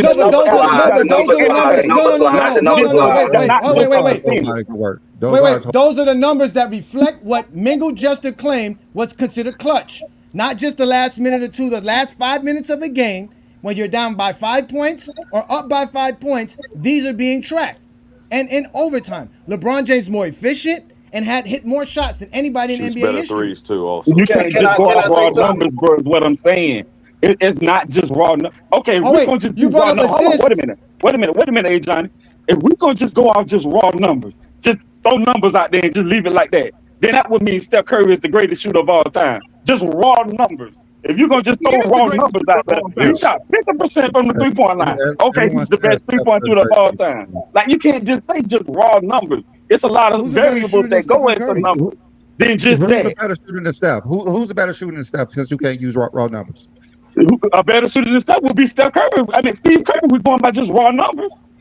Steve Curry. Once he got a higher percentage, who's a better shooter than Steph Curry? I just told you, Steve Kerr, because he got a higher percentage. Okay, so you're saying Steve Kerr is a better shooter than Reggie? Yes, because he got a higher percentage. If we just go by raw numbers. He doesn't have higher totals. No. That's when you choose to go off of the wrong numbers. Who told you we going off a 3-point percentage to say who's the better shooter? You said that. No, we didn't. Stephen Curry has over 3,500 3-pointers in NBA history. Stephen Curry is the greatest shooter of all time because of stuff like that, not because he shoots 41% or 42% from 3-point Bro, land. that's what y'all do over here. Everything is raw numbers, and that's it. That's what you do. You pick our argument. Wait, you chose our argument. Wait. No, Mingle Jester, you chose our argument for us. Who here said that we go off of 3-point percentage?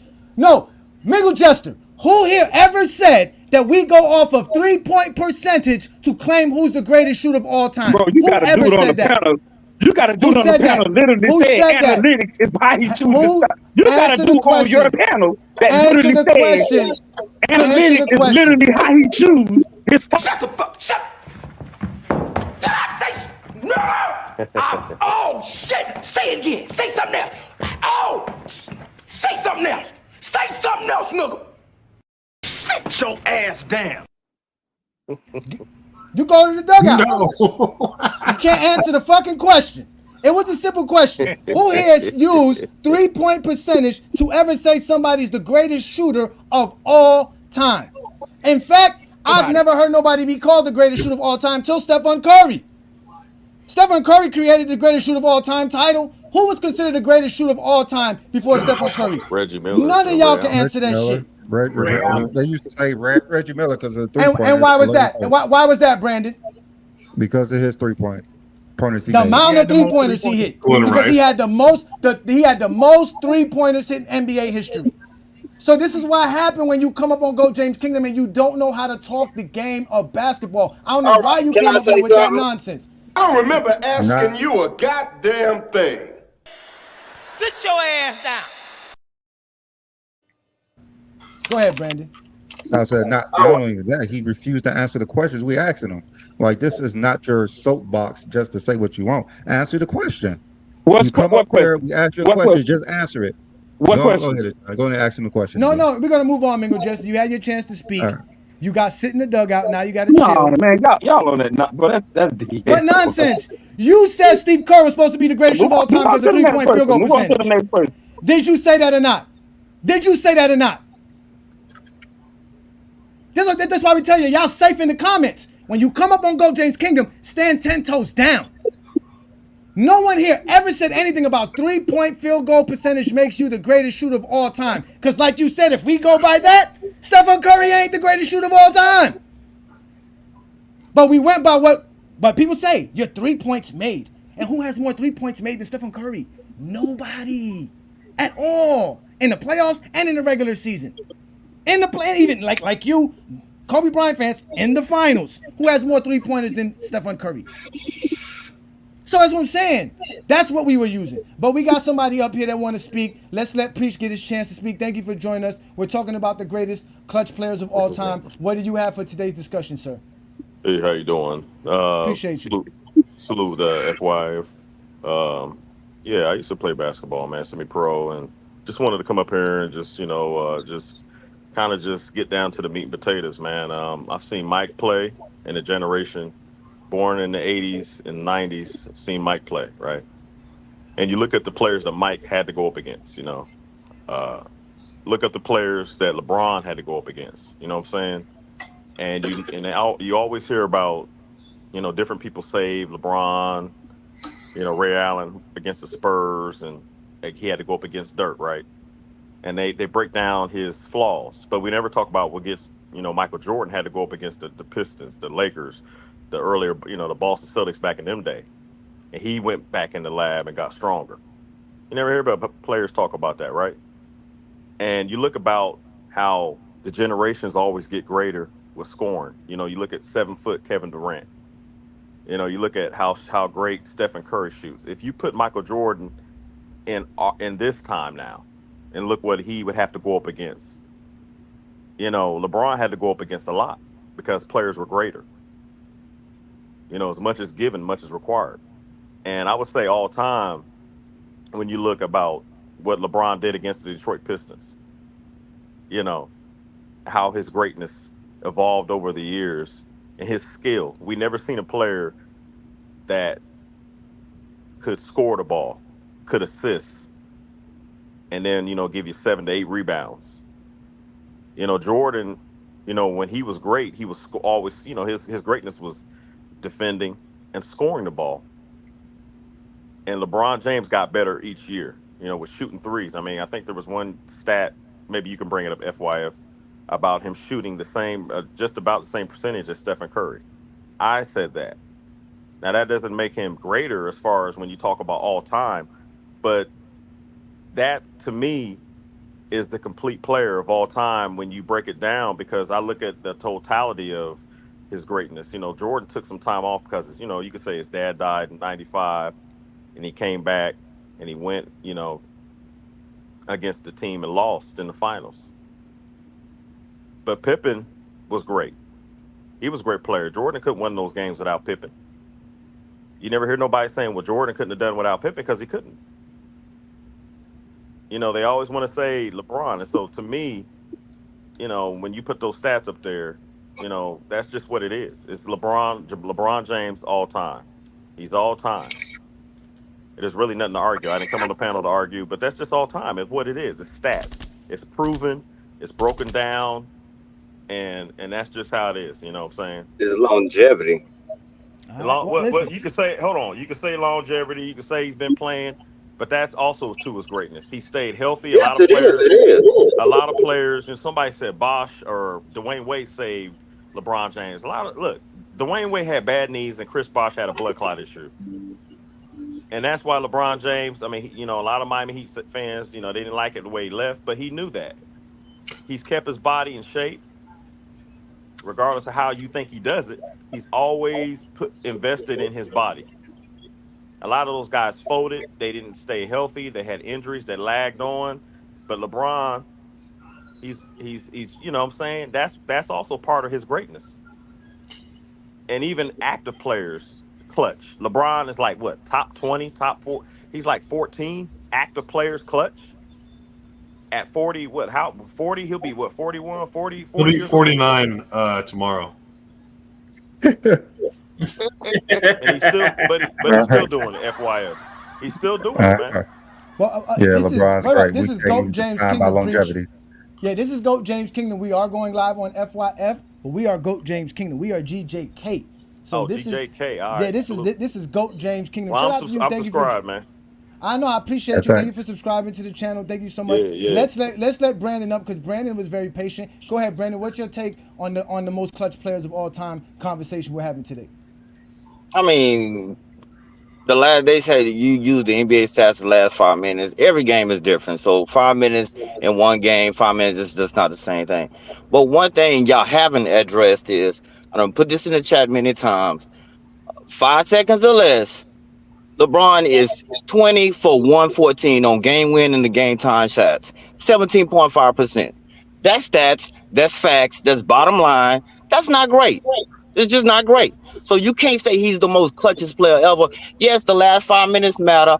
All this other stuff matter. But when the game is on the line, that last shot, that matters more than all the other stuff. It's the last shot. And he shoots 17.5%. Oh, man. I can't. Brandon, you want to address that? Hey, yeah, you guys, we're on our time. So if you only want to go by like the last shots, LeBron has the most buzzer beaters of all time in the playoffs. So are you saying LeBron is the greatest clutch player in the playoffs? No, I'm saying he has the most buzzer beat. That's what it said. But and you're talking about game sevens. Jordan going up against Detroit in game sevens, Indiana game. He going against Oladipo, Indiana Pacers, round 1, game 7. I don't really care about you hitting a game-winning shot or how you perform it. You should be running through those teams. Okay. Which? Hey, hold on. Which team was better than when Jordan played the 2013 Spurs? And because he played a game 7 versus Jordan wasn't playing in 2013. Okay. Oh, I don't think you understand what I said. Which team was better than the 2013 Spurs than Jordan played in game 7? I would probably, all the time, probably say none of them. Okay. What about 2016? None of them. Warriors. None of them. So why are you talking about? But that's not the only two teams he played. But that's not the only two teams he played. That's not the only two teams. I know that's the ones that make your case, but that's not the only two teams he played. You said LeBron James was playing versus bums in the first round in Game 7. I said the first. Listen, he only have all because the East will suck. East suck. Simple as that. You have 15 All NBA players, and some of them years, a lot of them years, the East had 3 of them. The East suck. Simple as that. He walks there. That's why when he gets to the finals, he get beat down by legitimate teams. You sound like a hater, man. No, I sound this the truth. So you're saying why LeBron James face more All NBA players than Jordan? Say again. Why did LeBron James face more? All right, for half of Jordan's career, they only had 2 All NBA teams, so that's part of the reason. And half of Jordan's career, there was only 23 teams, so you can't have a third team when there's only 23. But it's still that the 23 teams really don't matter. It's still gonna be 10 players. Regardless, 23 is still 2 All NBA teams. But why would you have a third team if there's not 27? I understand. Yeah, you're right. I understand that part. But I'm saying, but just using raw All NBA numbers or All Star numbers. I mean, that's silly. You brought up All NBA. I just want to make sure you were correcting that. And then you brought up LeBron. Well, I'm just talking about the East. I'm talking about the talent in the East. LeBron James faced more All NBA players. That's fine, but with the talent in the East, that's what I was talking about. Has Jordan ever faced a team with 3 All NBA players on the same roster? On the same roster? Yes. No. I would say no. I don't know for sure, but I say no. LeBron has beaten a team like that. Now I'm going to ask you. What team? You don't know this? You tell me what team was at the same year. Not somebody who was All NBA the year before or 5 years. What team he played 3 All NBA teams the same year? 2016 Warriors. I doubt that. I don't know for a fact, but I doubt that. Now they didn't have no 3 All NBA players. Wait. I answered the question, and now you're gonna silence yourself. All right, who? Durant, Curry, and who? Durant wasn't there. Durant was not there in 2016. I mean 2016. It's pretty obvious. You say 16? Oh, I'm sorry. You said 16. Do I give a fuck? No, not one. How many fucks do I give? 0. Exactly. So therefore, your comment is irrelevant. Man, sit your dumb ass down. Goofy. Now, you asked me a question. You said, who was the guys? You guys don't like to let people speak. We gave you a chance to speak. I'm going to answer your question. It was Draymond Green, it was Klay Thompson, and it was Stephen Curry. Those are 3 All-NBA players on the roster. In fact, LeBron James didn't even have an All-NBA teammate on his team that year. So LeBron James faced way tougher competition than Jordan. I'm going to ask you this question, Brandon. You brought up 17%. What is the NBA average for 5-second shots in the end of a game? Go ahead, Brandon, you're up. Well, I'm going to ask you that question. What is the NBA average for a player who takes a shot within 5 seconds to either to tie the game or take the lead? He don't know. You don't want to go off mute? You don't want to take yourself off mute? You don't want to answer the question? Let's discuss. I ain't discussing shit with no goddamn kid. Motherfucker, let me tell you something. Who give a fuck? Sit your ass down. The exposure was coming. They like to bring up what LeBron James shoots within 5 seconds of a game, but they don't know no one else's stats when it comes to that, including Michael, because we only got Michael for the last 4 years. So we don't know what Michael Jordan shot during those spans. So y'all always come up here and lie all the time and go James Kingdom, and that's why you get exposed by the exposer, and that's why Brandon sits there and give you that look, because he already knows you're lying. Stop coming up here and lying. You don't even know this. You don't even know nothing. Just lying. Y'all just be stating a lot of shit, but don't be knowing nothing. Speak very ignorant. And then you show up on Go James Kingdom on a Sunday afternoon, and we do the Lord's work. Hopefully you don't get hit by lightning today. Let's let New World in. Shout out to you, New World. Let's let New World get his take in. Shout out to you, New World. What you got for today's topic, brother? Thank you for joining us on another Sunday afternoon. New World, I missed you. Hey, salute to you guys, man. Salute, Travis. Missed you guys too, man, every Sunday. But, man, y'all been killing this topic pretty much. I'm going to be a parrot, so I'm going to repeat some of what y'all been saying. You know, because JDRs and Kobe-tars, they've really ruined basketball discourse with their obsession with points per game and scoring. Clutch is not just limited to scoring the basketball. There's so many things you can do in a game to affect whether or not your team gets the ultimate outcome, which is the victory at the end of the day. And if we're talking about clutch just in terms of winning, There's nobody more clutch than Bill Russell. So let's just get that out of the way. But when it comes to the full package, as far as like everything that you can ask a player to do in a game to get your team to victory, I don't think anybody has done more or been asked to do more than LeBron James. And his career speaks for itself. Whether it's scoring, rebounding, defending, assisting the basketball, controlling the pace of the game. We've seen LeBron do this at elite levels for what we're almost in year 22. Like, he's been doing this since he came out the gate. And obviously, when you compare LeBron to players who have more successful championship runs than him, you're gonna point to the differences in the era and the competition, and just the fact that it's way harder to get shit done, in this generation where there's a lot more parity in the league. But even then, LeBron still stands out among his peers as somebody that's looked at, when the game comes down to the line. Like, we saw it again in the Olympics. Like, down the stretch for the majority of those games, they're looking to LeBron. And even if LeBron is not the one necessarily putting the ball in the basket, like a Steph Curry or a Kevin Durant, he's the one that's controlling the flow of the game. He's still setting up plays on offense. We saw him guarding Jokic down the stretch. We saw him doing pretty much everything that you could think of, getting rebounds when his team was getting outboarded by, what team was that? I think that was Germany that they were losing the boards against. I'm not sure which. I can't remember what team it was, but you see LeBron stepping up in those moments, doing everything that he needs to do, when his team is having a deficiency somewhere, and you can see him do more of that on the Olympic squad because you got other guys that, can take over the scoring load, and, he's not forced to do, everything. But we saw him do everything in 2016 or in 2018 as well. Like, both of those years, we saw LeBron do everything, everything that you can call clutch, like he did. So, it's a dumb argument to say that he's not clutch. It's a dumb argument to even put, people like Kobe ahead of him. Like, I don't know. I don't understand why people put Kobe ahead of LeBron. Like, that shit is so fucking stupid, especially if you're talking about like finals and playoff performances. And there's just no way, especially if you got Jordan as the GOAT. You somehow put Kobe in? Like, nah. But yeah, other than that, like, you guys are pretty much killing this topic. That's all I really had to add to it. All right, I appreciate you, New World. Thank you so much. Thank you so much. Let's get Ishmael's take in here, and then we'll let King John and T Perfect respond to all of the takes, and we'll let everybody get a chance to speak. I'm done. I don't want to argue with you guys today because I got stats to argue with for you. I don't have nothing else to say but my stats. I'm a basketball fan. I can read the stats. That's a fire shirt, Johnny. I know it. Listen, thank you. I appreciate that. Like, when somebody brought up about 3-point shooting, somebody saying that people say Steve Kerr is a better 3-point shooter than Stephen Curry because of the field goal percentage. Again, the conversation wasn't about 3-point shooting. It was about shooter. And at the end of the day, we know why Stephen Curry is the greatest shooter of all time, and it has nothing to do with his field goal percentage. It has to do with how he shoots the ball, where he shoots it from, shooting off the dribble on top of that.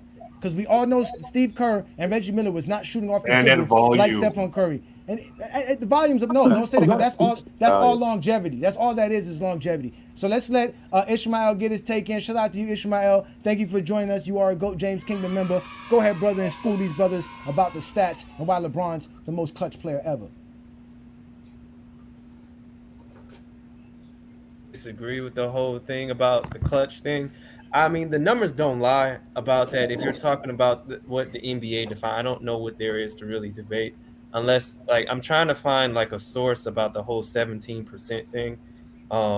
Otherwise, like, I looked through the NBA. The NBA does have like ways for you to see a player's clutch stats, like the last 10 seconds and whatnot. And so I'm gonna take a look at that. But overall, I don't think that like clutch situations really matters in terms of like who you think the GOAT is, or you have to be clutch, because I just think that eliminates a lot of players and their aspect to the game. I just think that you have to basically put yourself in some type of adversity to say that to be in clutch.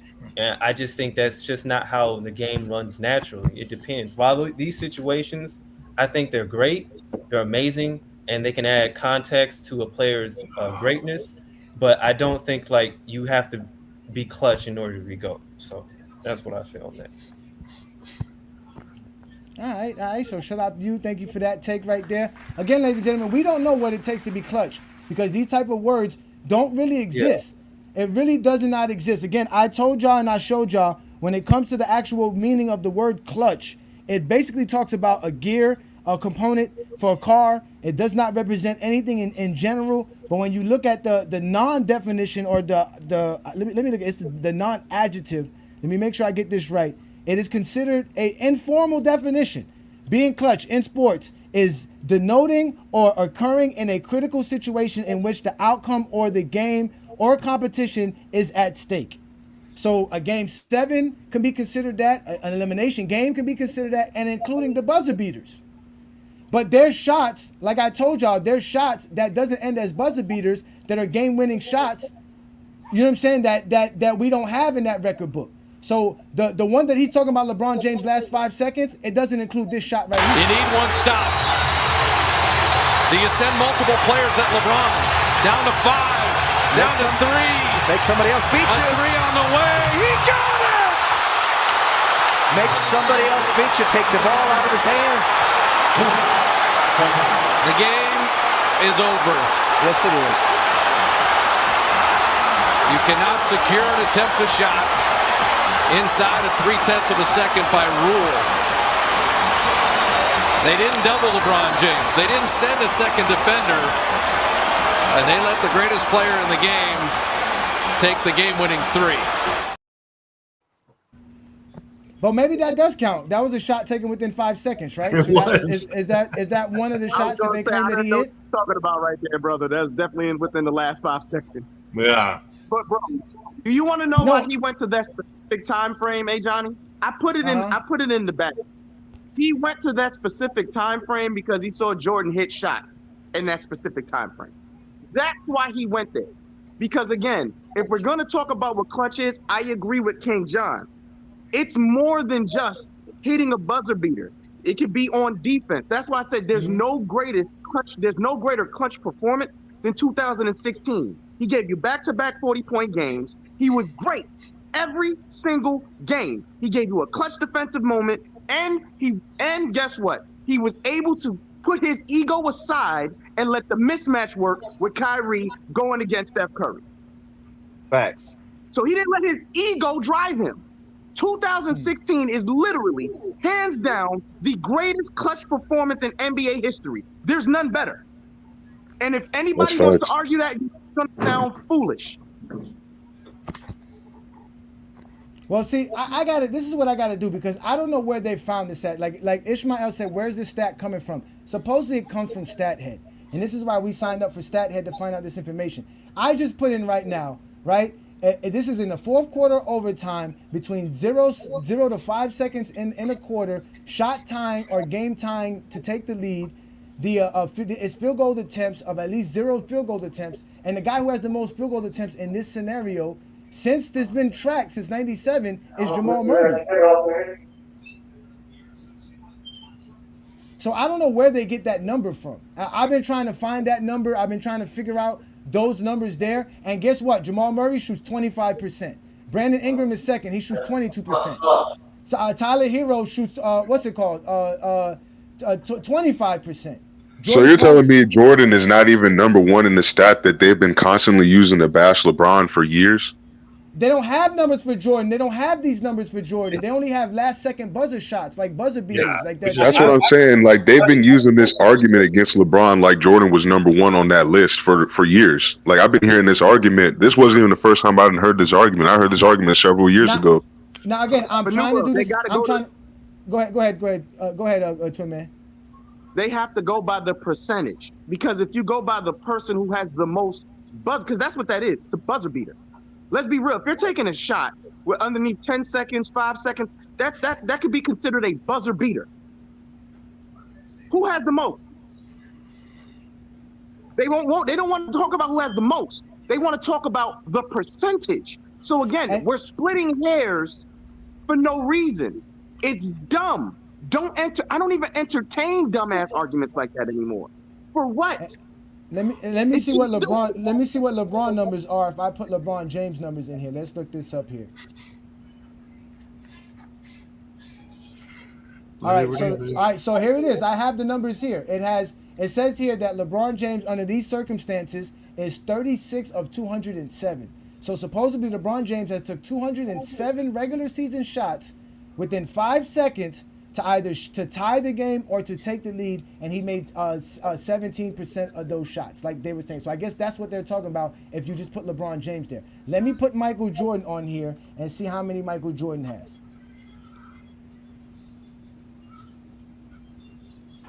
That's such an unfair stat to use because they didn't start tracking this shit until 97. So, exactly. But even with that, in 97, Michael Jordan was 10 of 36, which is better than LeBron. He shot 27.8%. So let's go. But let's go. So let's go to Kobe Bryant, the other guy they love to mention. No. Let's not go to. Let's talk about those two. Huh? No, you said don't talk about Bryant. Travis is trying to stop it.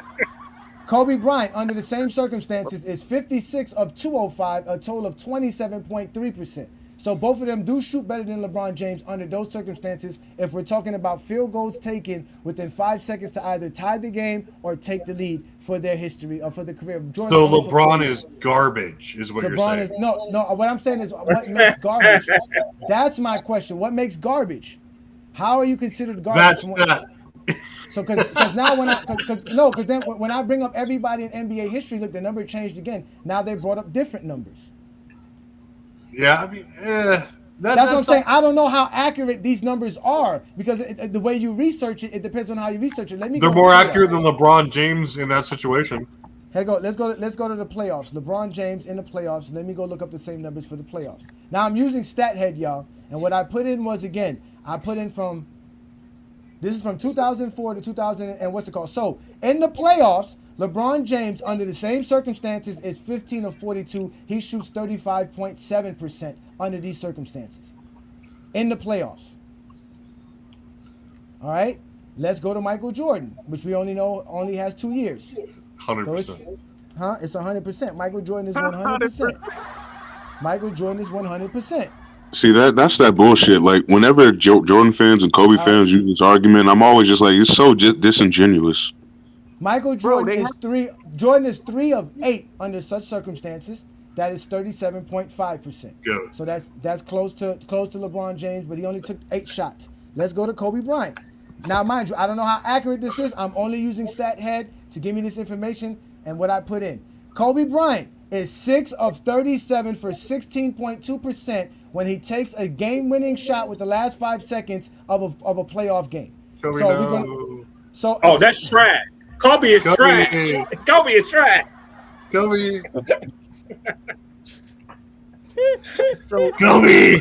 I never heard that Kobe stat before. This is my thing, bro. Again, nobody can tell me what the stat that you're supposed to have. We know what it is. We know what it is when we look at it, everything in totality.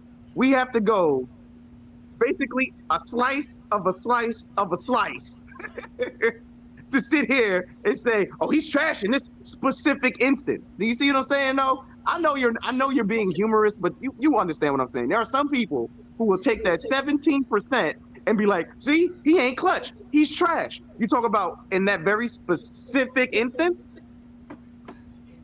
Like, if that's that's similar to when Skip Bayless was going around, like LeBron will drop a 45-point triple-double, and this nigga will be like, oh, LeBron missed these 2 free throws right here, even though they just won the game by 10. Right. All right. You know what? Let's go. All right, let me change it to field goals because I had it to field goal attempts. Let me go to field goals and see what the numbers come up then. See how different the numbers come up. Question, hey, Twin Man, quick question. Okay, so it doesn't change with field goals. Go ahead, Travis. Twin Man, is there a specific lube that you prefer, like when you like put LeBron balls and shots in your hand to like? I like strawberry or lemon.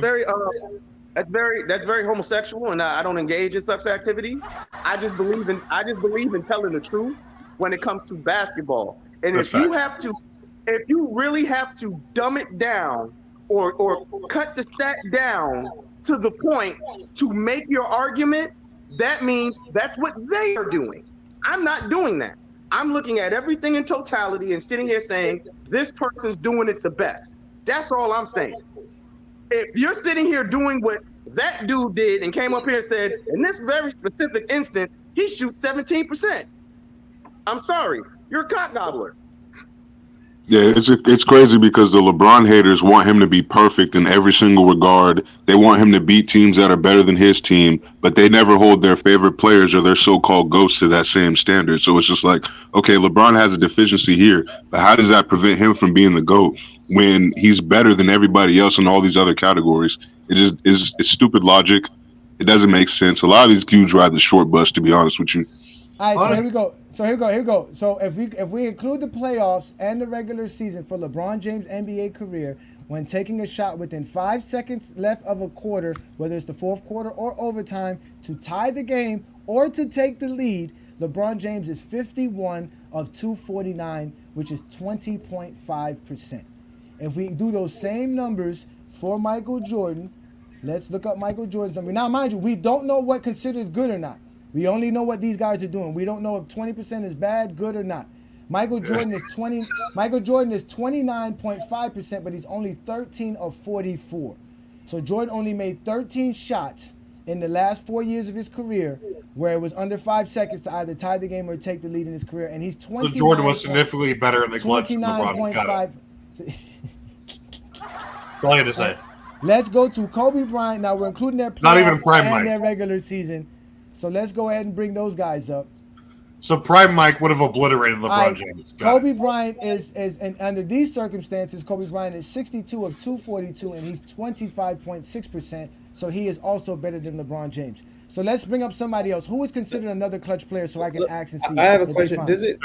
it is it saying like in the situation if they have to tie by making a 3-pointer or No. like No one says Yeah, that. a 3-pointer would be considered a tie, so it'd have to be 3 points or less. You know what? Let me add 3 points. Let me make it negative 3 points. Let me do that between. Yeah, because it's like. Johnny, so are you exposing LeBron James on purpose right now? No, I'm just I found trying to. offensive. We're all trying to figure out where these stats are coming from. Like, I mean, from It's funny because they always scream longevity for LeBron's positive stats, but they never say it for his negative stats. All right, now when I add from 0 to -3, meaning you're down by 3, or the game is tied at 0. So let me see what LeBron James is there because the numbers did change for all time. Let me put up LeBron James's number there. Come on, LeBron, pull So up for like I said, you. all this stuff changes. All right, it does change. Now it's 8 of 42. So he's 19% for his career, and that includes the playoff and the regular season. So by doing that, Ishmael, it changes everything. Get off my team, LeBron. By me adding the difference between is basically 0 and -3, instead of putting down including shot the tie or take the lead, it reduces LeBron James shots by 200 shots. Let's go to Michael. Let's see how many shots he reduced. So I don't know. Again, these are just random searches that people be doing on StatHead. If we go to Michael Jordan under the same circumstances, he's 1 of 6, 16.7%. Oh, trash! If we go to Kobe Bryant, under the same circumstances, the numbers change. Like I said again, that's why I was confused when I was doing stat muse. Kobe Bryant is 8 of 14 under the same circumstances. When you're down by 3 points or tied the game, he is 8 of 43, including the playoffs and regular season. That is 18.6%. So basically, you can play around with these numbers to make everybody look bad. So get the ball out of LeBron's hands is what you're saying. What we're saying is that there's nobody who can actually use stats to claim anything is better but GOAT James Kingdom. These are all fake stats. If we go by what the NBA tells us, which they do it for us and they let us know clutch time is the last 5 minutes of a game, within 5 minutes. So if it's 5 minutes, or if let's just say the score is 4:30 left to go and somebody's up 15, that's not considered clutch time. But if within that 5 minutes somebody brings the game to 5 points, they start clutch time at that moment. And when we do that, nobody's more clutch than LeBron James. Let me go ahead and get this super chat in. Shout out to you, Darnell. He said in 2016, it was actually the free throw LeBron James hit that won it for the Warriors against the Warriors. Won it. The Warriors were still in chance to send the game into overtime after Kyrie's 3. That is actual facts. No lies given there. Shout out to you, and we appreciate you for supporting us here in GOAT James Kingdom. Again, ladies and gentlemen, it is a Sunday afternoon. We're doing the Lord's work. It's the GOAT James Kingdom show with B. Lee and Ajani. We talking the game of basketball. So again, we're trying to use numbers so that we can have something to stand on. But I don't know those numbers. I don't know where they got those numbers from. I don't know. It changed with every little type that I put in my computer. So I don't know which ones are actual numbers. Huh? Yeah. I don't know about that. So where they got it. That's what we do best here. That's what we do best here. So I mean, again, I don't know what to tell y'all, man. I don't know, man. Brandon, you have some more information on how LeBron is clutching. Can you give him some more information on LeBron's Some more clutchness? stats. You know, I was playing with like Stab Hub earlier, and I was using like between 5 seconds and 0.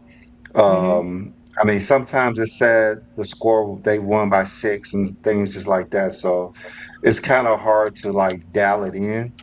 Okay. So that was I was doing in the morning as well. I was trying to dial it in. I haven't figured out how to fully dial it in, and I know they didn't include certain things that I know LeBron did. It wasn't in there because I basically searched by year, so everything wasn't fully accurate in Stathood. So I don't know. I'm gonna have to still I play with it a increased little it. bit. Yeah, I increased it to 10 seconds, right? I increased it to 10 seconds under the same circumstances, right? LeBron James is 11 of 51 at 21.6%. When I did Kobe Bryant, he was at 17%. So that let's go to Jordan, because we know Jordan is what they have. We all know Michael Jordan is all they got. They don't have nothing else. Michael Jordan. So let's go to Mike. Even though these numbers are nothing but the last 4 years of his career. We don't know what Michael Jordan was doing his first. Michael Jordan, under these same circumstances, under 10 seconds to go of a game, is 1 of 8, 12%. And you know what, FYF, if somebody on the panel, I don't know, I don't have a computer in front of me right now, but maybe they can break down when Jordan, like, you know, we know he won 92, 91, 92, 93, took time off 96, 97, 98, right? But before that, what were his stats before that? What was his stats as far Jordan as clutch? average. Those stats don't exist. That's what I'm saying. That's They what I'm don't saying. exist from 97 Yeah, and it on. don't exist. So, Preach, Prime Mike, 88 to 93, believe me, would have obliterated anything we're talking about today. Without question. He would probably not, because he was losing most of his career, so it was probably a whole bunch of misses. But those are not included. So yeah, that's what I'm saying. But they'll do that to LeBron James. But they'll go and do that to LeBron James. Yeah, They'll they use LeBron's whole career, but we use parts of Jordan's career. Yeah, that's what I'm saying. Yeah, they like to compare those 6 years that Jordan had to LeBron's 20, which is like, what the fuck? Like, this nigga played more than 6 years. Yeah, exactly. Hey, Preach. I'm Ajani the Exposer. That is B. Lee. He is the sports analyst. We are GJK. We are GOAT James Kingdom. So, again, shout out to LeBron, FYF, and everybody that's a part of that platform, including us. But we are GOAT James Kingdom. So just everybody to know, follow all of our platforms. Follow the FYF and the GOAT James Kingdom platforms on all social media. Okay, so we on YouTube. they got 2 platforms. Okay. Yeah, we are a collaboration with them. We are our own platform. We are multi-streaming on FYF. So shout out to Lamont, who's looking for content creators, and he knows GOAT James Kingdom's show on a Sunday afternoon is one of the best places you can be. Trust me, we're better than football. We 365. I know. We show up every Sunday. I'm watching you guys. Yeah, we show up every Sunday. We like Jesus Christ. We show up every Sunday. Shout out to y'all, man. So Preach, you know I'm your favorite. Say it. Gotcha. So we got Ace 30 in the building. Shout out to Ace 30. Ace 30 is also a part of the FYF platform. Shout out to you, brother. What you got for us on today's topic, brother? Salute everybody. Y'all kind of said everything in regards to what's inclusive of clutch. I just want to add this thing in. Clutch is just simply what you do in pivotal moments, not just for elimination games or in the fourth quarter. It's for just pivotal moments.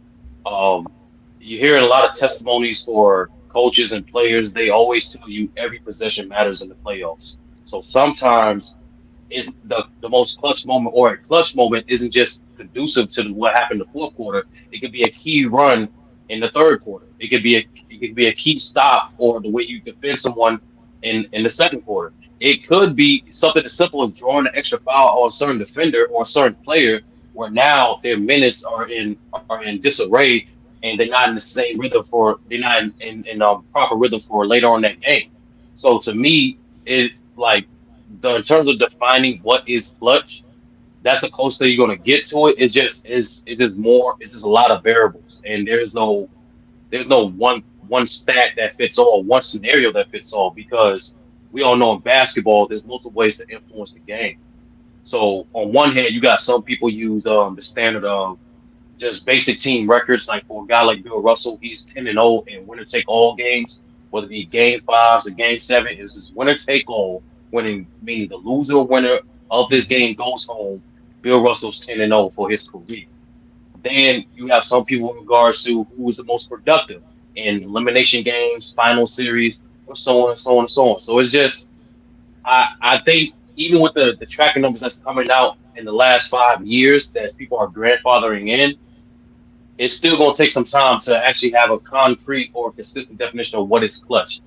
It is just primarily due to basketball, because not every like clutch moment is equal, but it can still be defined as clutch. Like for example, I can say this guy hitting the game time three is clutch, but a guy like Tayshaun Prince getting a key defensive block on Reggie Miller for a layup, I could say that's more valuable or more clutch. So it's just all encompassing. But no matter what, the key component is pivotal moments. I just want people to recognize that aspect of it. And pivotal moments isn't just conducive to the last parts of the game. Can I respond to Everything that real else, quick? y'all pretty much cooking. Appreciate that. Thank Hey, you so Sturdy, much, that's what Shirley. I said Appreciate in you. the beginning. It's a twin man. Like there's no hands down who's the greatest. Like in terms of like, there's no hands down the greatest playoff like finals performance. You know what I'm saying? So Like it's just hard to like just marginalize that down. And we kind of talked about this a little bit when we when GJK had the stream. No, I'm saying like we kind of talked about this a little bit when GJK had that stream of the top five or top 10. It was just ranking Damn all that. the I need greatest a better finals performance than that. performers. 30. Yeah, like Twin man, if you were to listen as you 91 try to Jordan. talk, I literally just Hell said no. it's similar. Sound like It's arguing with similar. you. Like I just said, it's similar to what you're referring to is similar to an all around finals performance. And if we're going to be 100% honest, what LeBron did those last 3 games isn't what he did the first 4 games. Hold on, Sturdy. So I have a follow-up question to what you said just now. All things considered, and like especially when you're talking about finals performances, all things being whatever the clutch was, does my segment clear and like make your entire week better, or like what can I do to improve it? I don't know about that, but I do. With all like jokes aside, I do agree with your premise, because that's one of my original statements on this platform. Is just like totals are a piece of the pie, but they're not the biggest piece of the pie. Like Ishmael noticed more than anything. Even Ajani discovered this when Robert Parrish has more points than Dwayne Wade, and I asked them who's the greater scorer. Stubbornly, they said Robert Parrish. Well, When it's because Ishmael's a everyone little knows kid. Everyone knows He's he's so not a many. he's not a greater he's not a greater scorer than Dwayne Wade, despite having more No, points. Adrian Dantley's a better scorer than both of them. Well, Matter you of could fact, you could Travis. track Matter of that. You could fact. track Matter that of a little fact. bit Matter better. of fact. Hold on. Matter of fact, Travis. Matter of fact, Travis.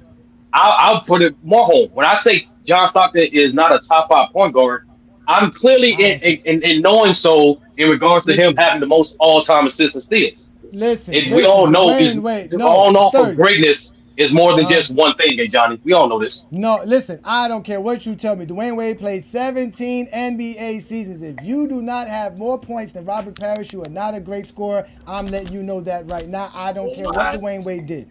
Hold I on. My don't stance. care. My I stance is don't different care. from a Johnny's, but Robert Parrish I has more think you points can. than you. No, hold on. Robert I think you Parrish. could track it. You could track it by not just looking at total points, but you can look at total field goals made, total 3-pointers made, total free throws made, and then you can come to the conclusion. All right, this guy might have more points because he was just at the free throw line more, or so on and so forth. So you can kind of track it a little bit by saying, these guys are at a similar point range. But we can, kind of look at these totals to see who was a better scorer, who was more efficient scorer, who was more of a what's the word? Versatile Better. scorer. You know, we can technically break it down a little bit more than just looking at solely total points, but you know, I get what Ajani's saying too. What Johnny is leaving out, right? Hold on, real quick, Travis. Because what Johnny is leaving out on New World, right, is the fact that Robert Parrish did play the most NBA games in history.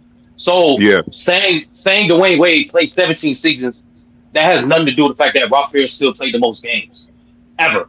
So it's like we all we know. can't knock Robert Parrish for playing more games though. No, I it's think not that about knocking. It's not about knocking. It's what I said always. okay. Just like the Okay. GOAT debate or any other sports debate, is never one thing that determines the better person or the greater person. Yeah, no, I agree with that. I agree We with can that knock him completely. when he averaged like 4-3-3 for his last like 3 seasons, and like he just padding stats, and like you use that to say that he's a better scorer than someone in their prime was averaging like 25 points a game. So Adrian Dantley destroys Robert Parrish in everything: points per game, efficiency as a guard compared to a center. The point, and but the point to dismiss Robert Parrish scoring when in his first 15 seasons he already had 20,000 points is disingenuous. Because his last 5 years, the last 5 years of his career that he was playing, he was only giving you a little bit. He only scored 3,000 the last 5 years of his career. But his Robert first Parrish part of his never career even averaged 20 points is a still game. 20. It's still 20,000 points for his first 15 NBA seasons. So y'all like to dismiss. It's just true. I just looked it up. Again, I don't make shit up. I go look shit up. It's because he played a lot of games. Between 1977 and 1992, he had over 20,000 points. He had 20,600 points for his NBA career. He ended over with 23,000, which Dwayne Wade is like a couple of hundred short than him. Because at the end of the day, Dwayne Wade didn't score enough to even be put in categories to be called a great scorer. If you don't got more points than Robert Parrish, you ain't a great scorer. You're just somebody that we like. Let's just leave it alone. Let's leave it alone. No, I'm upset that we got to talk about Dwayne Wade in this manner. has more. Simple as that. That's the worst thing I've ever fucking heard. No, he has more. It's just no one's dismissing the fact he has more, B-Lee. It's just what follows that. You can't just say because he had more career points, he's the greatest scorer.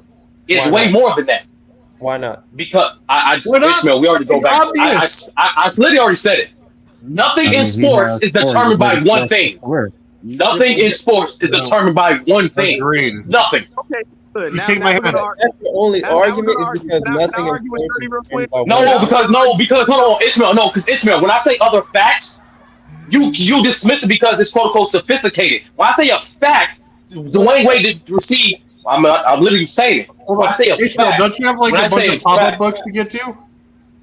So Ishmael, real quick. Hold up. It's a fact that 2016 is the greatest clutch final performance ever. No, that's your opinion, bro. Like you literally saying an opinion. It's not that is not an opinion. I need a Yeah, better you just said an series than that opinion. in the Well, that's finals. how- I need a better All right, series than that 20 in minutes. the finals. After 20 minutes, I will answer.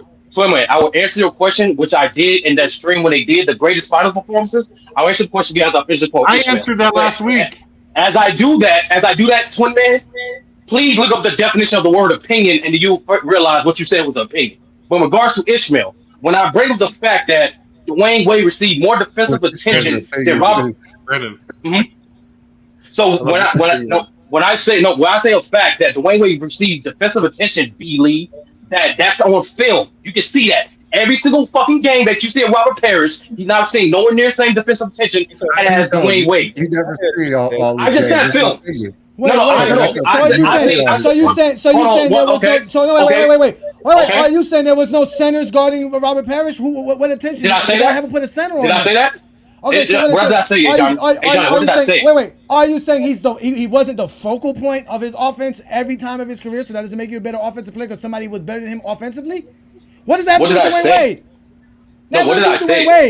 What did I say? Can Dwayne Wade pass Robert Parrish at 23,000 points? No. So you can't be greater than Robert Parrish. The man got 23,000 points. Dwayne Wade's close. We know that. We know that already. Close. That's very close. That's not enough.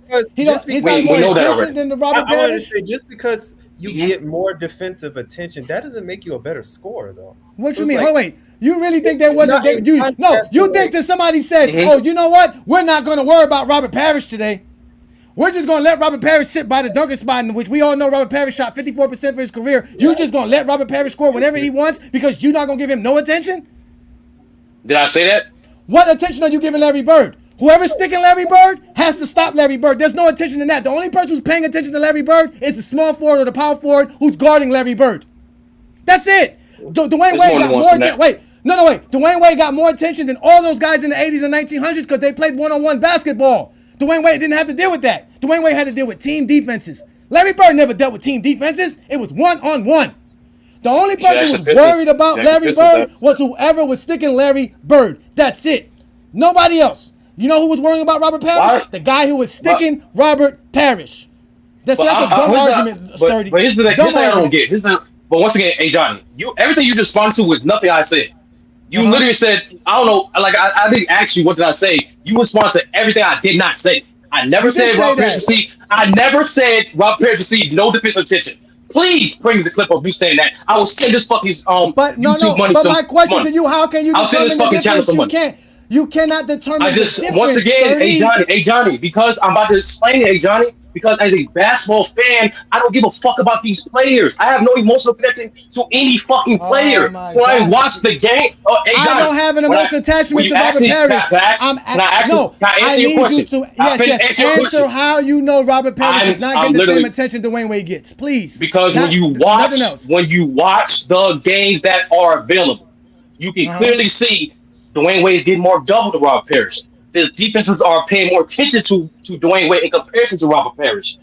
You can clearly see that on film. That's a fact. That's not opinion. We can pull up any game. Wait. Is that because Dwayne Wade? Is that because Dwayne Wade just has the ball more? So you're saying because Dwayne Wade has the ball more? No, I'm saying that because that's one of the reasons why he's the better scorer. It's common sense. Defense wants to show high attention. It's common sense. It's common sense to know what you're talking about. Do you know the amount of times? Wait. Do you know the amount of times or percentages Dwayne Wade has been double teamed? The doubling percentage was not available for that time, hey Johnny. Again, Dwayne Wade's been playing when they've been tracking stats. Do you know how much Dwayne Wade once again, hey Johnny, once again, hold on. Did you say doubling percentage? Once again, I'm going to repeat your question to your answer. Don't repeat my question. I'm going to repeat my question. Do you know I'm trying to repeat my answer. No. Do you know the amount of times Dwayne Wade drew enough attention to be double teamed and possessing the basketball? More than Robert Parrish. The film says that. Johnny, let me ask you a question. No, hold on. Talk about. Hold on. Please, Travis. Please, Travis. Why? Hold on. No, once again, I don't know why. Because A. Johnny and B. Lee constantly roast GJ, quote unquote, Jordan sexuals for not watching film and not developing an opinion. Can I finish? Not developing an opinion based upon watching film. But when I come up here, a person who don't give a fuck about these players, there's no fan association to any of these fucking players that gives you opinion developed based upon what the film states. Now, because it's a disagreement, it's bullshit. Y'all need to just get this on a Friday night. You and the Johnny. Yeah, like you said earlier, you're just, like, can I ask you one question? Opinions. You're stating opinions too, so. Sturdy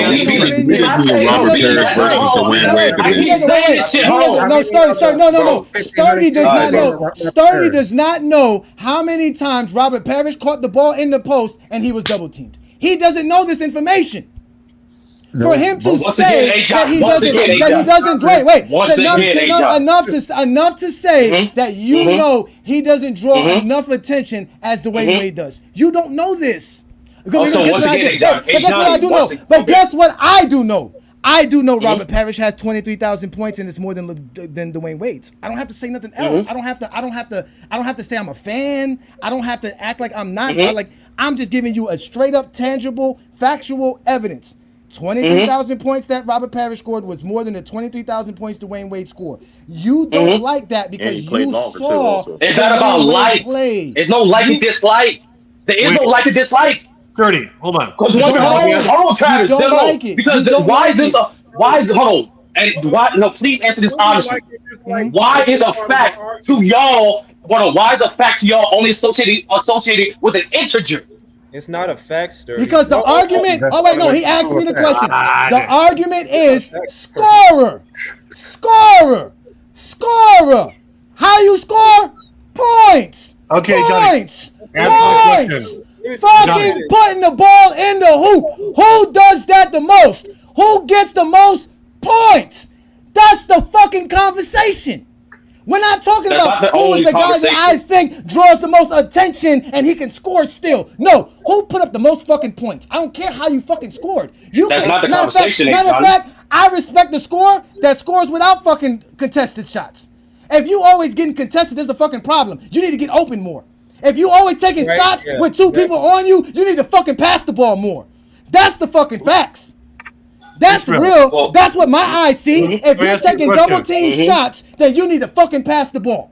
Because there's somebody open. And that person is going to take a better shot than your little double team shot that now you want to take those 2 points. I didn't say nothing about double team shots. I didn't say nothing about double team shots. Sturdy, okay, we're gonna move off this. Sturdy, your argument is that if we study the film, we will see Dwayne Wade draw more defensive attention by getting more double teams, and it is more difficult for him to score. Am I correct by that? That's true. That's part of my argument, Johnny. My premise is, with regards to, is not the argument has never been who scored the most points. The argument has been who is the greatest scorer. My argument's the most points. Okay, you don't like that argument. That's your statement. That's not an argument. That's my argument because you can't argue against statement. It. That's why some people don't like me because they say, "Oh, well, Johnny just picks argument you can't argue against." That's why he just says it's It's simple. Hold on. What you're trying to use means nothing. What you're trying to use to determine a better score means nothing. So other facts means nothing. No, they're not facts. You don't know what they're not facts. Other facts means nothing. Go ahead, Travis. Go ahead. Go ahead, Travis. I'm sorry. Okay. Go ahead, Travis. I'm sorry. Johnny, let me get your take since you have all this basketball knowledge. Okay, who is the better scorer, Kevin Garnett, Hakeem Olajuwon, or Elvin Hayes? And in order, tell me right now. Right now. He has to look it up, Travis. No, I don't. I don't have to look it up. I don't have to look it up because Kevin Durant has over 28,000 points, which makes him better than Elvin Hayes. No, I said Kevin Durant. Kevin Garnett. You said Kevin Garnett. If I'm correct, Elvin Hayes. Oh wait, no. Elvin Hayes is number one because Elvin Hayes has 27,000 or 28,000 or 28,000. I just told you he's gonna look it up. If I'm correct, Hakeem Olajuwon has 23 or 24,000 points, something to that effect. If I'm correct, but again, if we're going off of scorer, I'm going to use the total. So whoever has the most points between Kevin Garnett or Hakeem Olajuwon will be the greatest scorer. And if I'm correct, Kevin Garnett only averaged like 22,000 points. I think Hakeem got like 26, right? And Kevin Garnett got like 23, something like that. I'm not 100% sure. I think Hakeem's around 20. I'm always gonna be consistent because I'm the exposer. This is what I do. I don't show up I don't show up on a Sunday afternoon or a Friday night to tell you my opinion, how I feel. I'm a fan. No, I come here and bring you facts. That's my job. I'm the exposer. I bring facts. I bring facts. Robert Parrish has more points than Dwayne Wade. Defense is predicated on what you do production-wise. I don't care what y'all tell me. Anything that I want to discuss will be available for me to discuss it within the stats. That's it. Those are all facts. It's all available in the stats. We know it's not true. Travis, we know it's not true. Why wouldn't you have we all know things that happen in sports that just don't happen in sports. Dwayne Wade had bad knees. The stupidest thing I've ever heard. Bad knees. You know who had bad knees? Dr. J had bad knees. Will Chamberlain had bad knees. There's a lot of NBA players with bad knees. I don't give a damn about your bad knees. Dwayne Wade played over 1,000 games in his career. He has enough to outscore Robert Parrish if you think he's a greater scorer than Robert Parrish. No. The only way you can argue against a Johnny with the total points is, like I said, if you're using other metrics like total field goals made, total 3 points made, using other metrics like that. He doesn't want to use all that. No, they want to use points. Let's use points per game. Dwayne Wade's better. Field goal percentage. Who shoots better? His regular season record is better. His percentage. Again. Well, you can split the regular season and playoffs. Okay. Field goal and his true shooting percentage. Like those are the only nuances that you can use to argue against the Johnny's point. If you're not using those, stats, then it doesn't matter. Earlier, it's just a fact, bro. Like in sports, everything is not a fact. Numerically, don't mean it's not a fact. Hey Johnny, did I not compare earlier Adrian Dantley to Robert Parrish, who is directly one above him? And you said he's better than Adrian Dantley, right? Even though Adrian Dantley clears him in every shooting metric, and Robert Parrish played like Where's 700 Adrian more Dantley games. where's How Adrian is Dantley at Robert in Parrish a scoring? better scorer than Adrian Dantley? Tell me. Because He has he more has more totals. points. He has more Just points total than points. he Who has more scored points? more. Robert Parrish. So He don't he's care, bro. all-time Travis, greatest scorer. he's not He's gonna care all-time about greatest points per scorer. game. Not gonna care about efficiency. Not gonna care about none I of the do other care shit. about points per game. You know why I care about points per game? Because guess how you got the points per game? By It's still, he somebody's shot totals. 54% from the field He goal. averaged 3 points a game his final 3 seasons. Miss me with your clown take. Exactly. That's why the longevity don't matter. That's why you bringing up 1,600 games don't matter. Because if we go by what Robert Parrish did for his career, he was averaging 16 points per game as a 16 star points per player, game, as the yeah. third That's not option, shooting 25. 50-something% from the field. He was a solid guy. You went to No, he him. wasn't. He went to him in Dwayne the Wade post. was averaging. Look how much He's Dwayne Wade was saying averaging. he's saying his 16 points for that nearly decade is the same amount of about the same amount of production as Adrian Dantley's 25 points for nearly a decade. Right, because he averaged that even when he. So you're saying Adrian Dantley matched him for the better part of like 16 years, right? Adrian Dantley played 955 NBA games and scored 23,117 points. 171, yeah. He is a couple of hundred points or just 200 points short of Robert Parrish. Boo-hoo to Adrian Dantley. I don't care. He did score more than Robert You don't care. Parrish. You don't care that Adrian Dantley was better in every measurable sense. Listen, He just said it, bro. Wait. Only totals matter. There are less than 25 players in NBA. I'm sorry. Listen, there's less than 30 players in NBA history that have scored 25,000 points or more. Those are great scores. Everybody after that is not a great scorer. To put them in any kind of scoring category doesn't matter. Unless you have 25,000 points in your NBA. It's not opinionated. That's what matters the most. That is opinionated. You literally just said the qualifier with 25,000 points. Yes, That's not qualified for a great score. 25,000 points not qualified for a great score. Yes, that does. Just because if a player scores 20,000 points in their career, don't mean they're not a great scorer, Johnny. Okay, who's the greatest scorer? He played 74 games in second last season and scored 3 points a game. Who is the greatest scorer? How is that relevant? Arenas. Who's the greatest scorer? Gilbert Arenas or Ray Allen? Gilbert Arenas. Probably. No, Gilbert Arenas wasn't. He's not a great scorer because he only has 20,000 points. Bro. I'm not going to. Don't use my metrics. I'm asking you from your metrics, 30. Who's the greatest scorer? Gilbert Arenas. No, my metrics don't matter, bro. Because why? I want to know. Facts, no, I want to it know. Don't matter. I want to see if they matter to you. I want to see if it matters to you. Tell me who's the greatest scorer? Gilbert Arenas or Ray Allen? Right, because of totals, Ray Allen is the greatest scorer. Because of totals, that's it. And if we went by what you went off of, drawing more attention, defensively, I dare anyone to come up and make this trash else. argument. I dare you. I know. Don't tell. I mean, again, I know Ray Allen's the better scorer because I can use totals. I stand consistently. I'm good at this. This is what I do best. That's the only fact that matters. It's the Ray Allen totals. He's the greatest scorer. That's the only thing that matters. Because let me guess what? Because let me tell you what. Ray Allen's little 18, 19 points per game isn't better than Gilbert Arenas' 20-something points per game. Because Gilbert Arenas obviously averaged more points than him. He has a better peak than him, all that kind of crazy stuff. What are we going to say? That Gilbert Arenas is not better than him? You're going to use totals? What are you going to use? I'm just using. It's more simple like that. I don't want things to be sophisticated, Johnny. On Ray Allen and Gilbert Arenas to say which one's better on, you only did that between Dwayne Wade and Robert Parrish. I did what a litany of players say, Johnny, but for this conversation, I'm just going to go with totals because I don't want to make things too sophisticated. Because in sports, it's just that simplistic. It's just that simplistic. It has to be sophisticated. It's just that simplistic. It has to be sophisticated when you're a basketball fan. Because, see, for some reason, basketball fans do believe that their entitlement to having their take is very important for us to talk the game of basketball. Oh, Johnny, quick question. We have a GOAT debate all the time. Go ahead and shoot any question you got. I'm going to stand 10 toes down. Go ahead. Okay, so, Johnny, if you and I were in the same league, right, and we each played the same amount of games, and you cleared me in field goal percentage, three-point percentage, free throw percentage. You had a higher points per game average than me through, let's say, 1,000 games. I then retire, right? And then, I'm sorry, you retire, right? Since you beat me in all these things, you destroy me. I play for 8 more seasons, and I hit 1-3 a game coming off the bench. So I average 3 points a game for 80 games a season. Does that mean I'm the better and more effective scorer than you?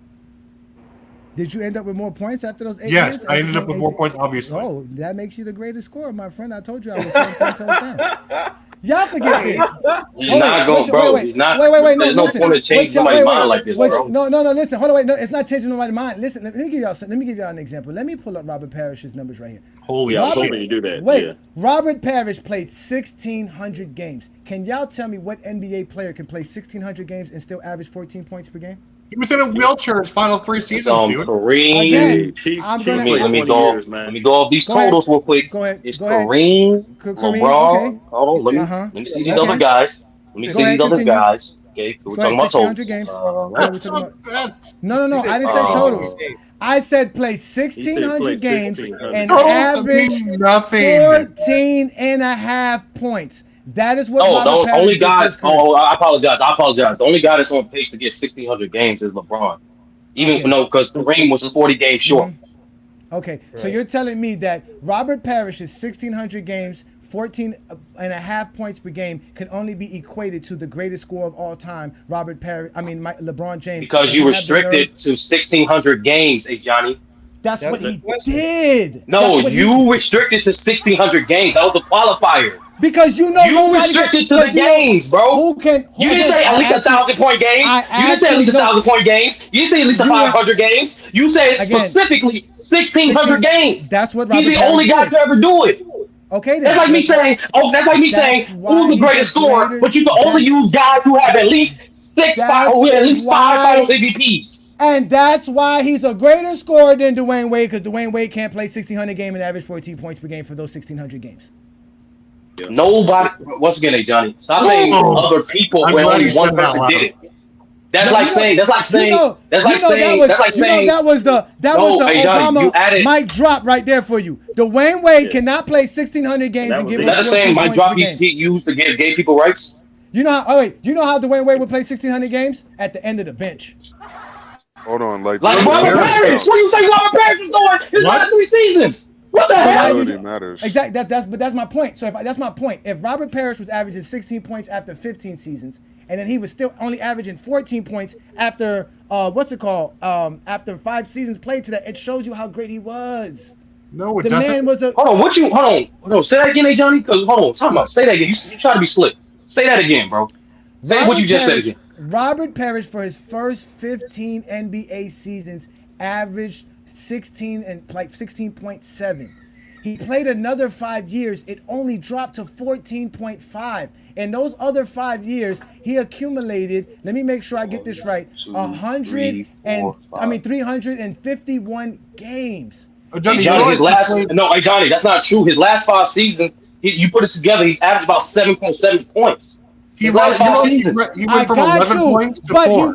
He went from averaging 16, and in those last 5 years, those 7 points made it go to 14. So it doesn't matter what you started. It doesn't matter how many games he was. In 2 of those 3 seasons, he only started 4 games. He was literally on the bench.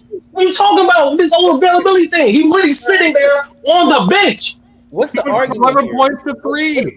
Hey, can we move on? Look, he still scored the points regardless of whether he was on the bench or whether he was starting. Like, he got the points. No one dismissing that. No, I'm just saying, like, we got to move this conversation on. Like, we got to have this. All right, y'all, let's just move the fuck on. Y'all need to do this on like a Friday or something and debate like Robert Parrish versus Dwayne Wade or something. No more. Let's just move the fuck on. I'm tired of talking about it. Shit. Robert Parrish got more points than Wayne Wade. Simple as that. Move on. 23,000, man. No more argument. You believe he's better? Okay, that's fine. Most people do, but Robert Parrish got more points. All right. That's the end all be all, guys. It is that's what not it the is. end all be all, bro. Like when you say that shit, that's not the end all be all. It's not. That's the thing a casual will say. Can we move on, man? What is that? Like any 5-year-old can go on the website and look up the bigger number and be like, this guy's better. Any 5-year-old can do that. Like the big book of pop-ups for casual. Real quick, B-Lee, put Travis, put T Perfect on the big screen, bro. He read his shit, bro. I read his shit. He red as fuck. He mad as fuck, bro. Hey, T Perfect. That takes that to me directly. Hey, T Perfect. Robert Parrish has his field goal is higher and his win percentage is higher. Not that he really got like. It don't even matter. Did you not hear my Adrian Dantley take like at the beginning of the show? Yeah, that's what I'm saying. Your Adrian Dantley take. That's what I'm saying. Adrian Dantley outshoots him. So quick question, people. What's the argument? Is what y'all trying to say? Robert Parrish is better than Dwayne Wade? That's what y'all saying? No, the argument is this simple. The argument is this simple. It's just a disagreement between this. Mingle asked a question. I'm gonna keep this short and sweet. The argument was this simple. Travis asked me what I thought his segment. I say it was spot on because anything in sports is not determined by totals alone. Let me answer a question. Hold on. Let me say this. That's the argument. The real argument is that Ajani and I also believe B. Lee and some others think that the greatest score is predicated based on your career totals. Sturdy and other people like Travis think that other variables need to take into account. That's pretty much it. Travis thinks that other measurements like efficiency, and Sturdy says other efficiency Travis think metrics that's metrics. That's not consistent with his argument. Makes Kevin Durant. Where have I been inconsistent? That's their argument. He's not consistent with his argument. Never have I not been consistent. The argument, my argument is that I believe the greatest score is by totals, your career totals. They think other variables, bullshit, spell all that stuff. Okay, Travis. Explain why Kevin Durant is the greatest scorer of all time. Because he's the only scorer that checks every box. Because he was exceptional from mid-range. He's exceptional from three-point range. He's exceptional from free throw percentage. For a free throw percentage standpoint, he's great at the rim. He has extended longevity compared to anyone else except for LeBron James. He's played like 17 years. Nobody else will you find who checks every single box with volume considered as well than Kevin Durant. Larry Bird was the only one who was going to cross that threshold if he had taken like 5 or 6 more threes per game. Kevin Durant does that. Nobody else does that. That's why he's the most effective scorer of all time. Curry, you can bring him up, but he's not as good as Kevin Durant from mid-range or from creating his own shot or anything like that. Like that's why Kevin Durant is better. All right. First of all, that's a lie. Okay. Now, Travis, what is your top 5 players of all time? Then you're gonna see how your argument is not consistent. I know what you're gonna say. It's not. My top 5 players of all time is Jordan, LeBron, Kareem, Hakeem, and Duncan. I see your top 5 greatest scorers of all time. Greatest scorers of all time? Yeah. I'd say it's Durant, LeBron, Mike. What else did I have? Kareem, Wilt. Okay, so that argument you have for Kevin Durant, how are those players above Steph Curry? Because Steph Curry is those other four. Those are the 4. Because those other 4. Because they either average more for a greater extended period of time, or they're better from at mid-range or really close to the basket. Steph Curry is a top 10 greatest scorer of all time, but again, you can't say that he's okay. So the same metric you use to say Kevin Durant is better than Jordan, you would not use that same metric to use Steph Curry over Wilt. Is that what you're saying? Yeah, I would. You have to not over Wilt. So if you're being consistent, Wilt averages more. Should not be up there. Wilt averages more points per game. He's more efficient than Curry by like a pretty wide margin overall. But not free throw. Right? He's definitely and free throw. You name 3 and 5 free throw. Kevin Durant is like the 4th highest. We're not talking about Kevin Durant. We talking about Wilt. And no, because one of the many things Travis just said is points per game, production, efficiency. That's one of his criteria. I don't care if your efficiency, if you're averaging like 20 points per game. So Curry averages like 24 points per game. 27 in the playoffs. Just because he's efficient from 3 doesn't mean he's a better scorer than these guys. What about that playoff? But what about 3 and free throw? There's a cutoff for points per game now. So now you asked me about Kevin Durant, right? Kevin Durant is the only one of these players that checks those boxes. Yeah. And Steph Curry. Who can disagree with that? Can anyone disagree with that? Steph Curry should be right under that. That's what I'm saying. Steph Curry should be right under that. He doesn't No, check the because he don't check he don't he's check not the the box best. in comparison to He's not the longevity. best for mid-range, and he doesn't have the highest points per game. Okay, which box do Steph Curry not check? He doesn't have higher points per game. What else? Okay, so you asked me who's my top 5, not top 10. Yeah. Steph Curry's in my top 10. Steals. You said top. You did say top 5, B. Like So if we're talking about what Steph Curry's not as good as those other guys, it's really just finishing at the rim and probably mid range for maybe Jordan and Kevin Durant. And points per game. Pretty well. He's not even better. And He's points not per better game, than Allen yeah. Iverson. The only thing I he's got a not even better question than Allen and Iverson. also his longevity isn't there yet. So Okay, Well, his Travis. longevity is Don't do that. Whoa. One at a time. One at a time. Hold on. Wait, one at a time, Well, guys. I got a question for Travis. No, hold on. He never said Oh, anything. Travis uses 10 years as a marker for your career and or for like your prime and your scoring. As you and should. stuff like that. So no, as you should. That's what you said. So he used it as a qualifier. that's what he says. Okay, and so I'm trying to say, hasn't Curry's played 10 years? Has he played 10 years? Ishmael, it's the same. Wait, where was he drafted? Curry's draft year? It's the same reason why. It's the same reason why Nikola Jokic can't be it's like I think it's his 15 year. I think it's his 15 year.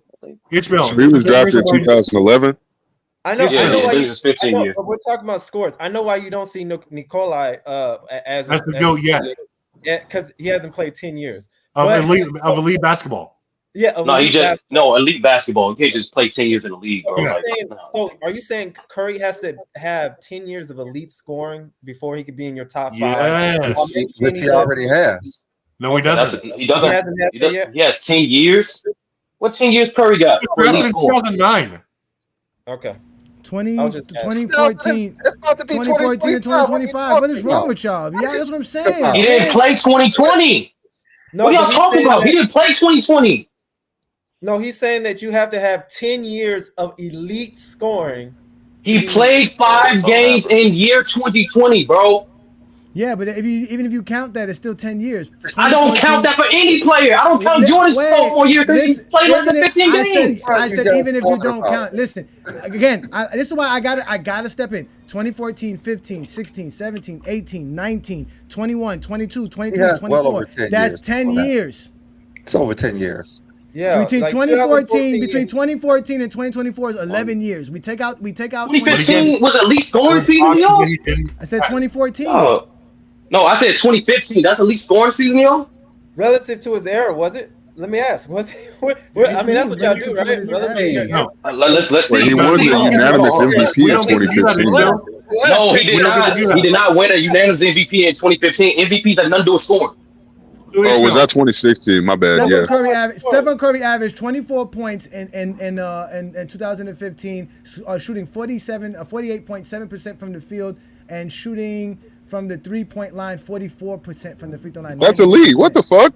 Yeah, hold on. So he averaged 23.8, and I'm trying to see relative to that NBA what Ishmael just asked.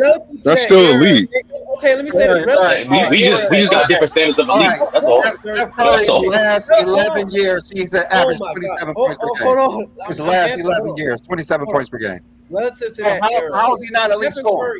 What? Hold His on. last 11 years, Steph Curry averaged 27 points per game. How is that not elite scoring? Oh, you put it together, not year by year like LeBron. I get it. You put it together. I get it. 2015. Year by year for LeBron is 27, 7, and 7. Doesn't matter what we do with LeBron. Yeah, no, but that's the point. LeBron actually but that's the point, hey Johnny. Hey, LeBron actually had consecutive years of 25 at least. That's not the case for Curry. That's not what he leads doing.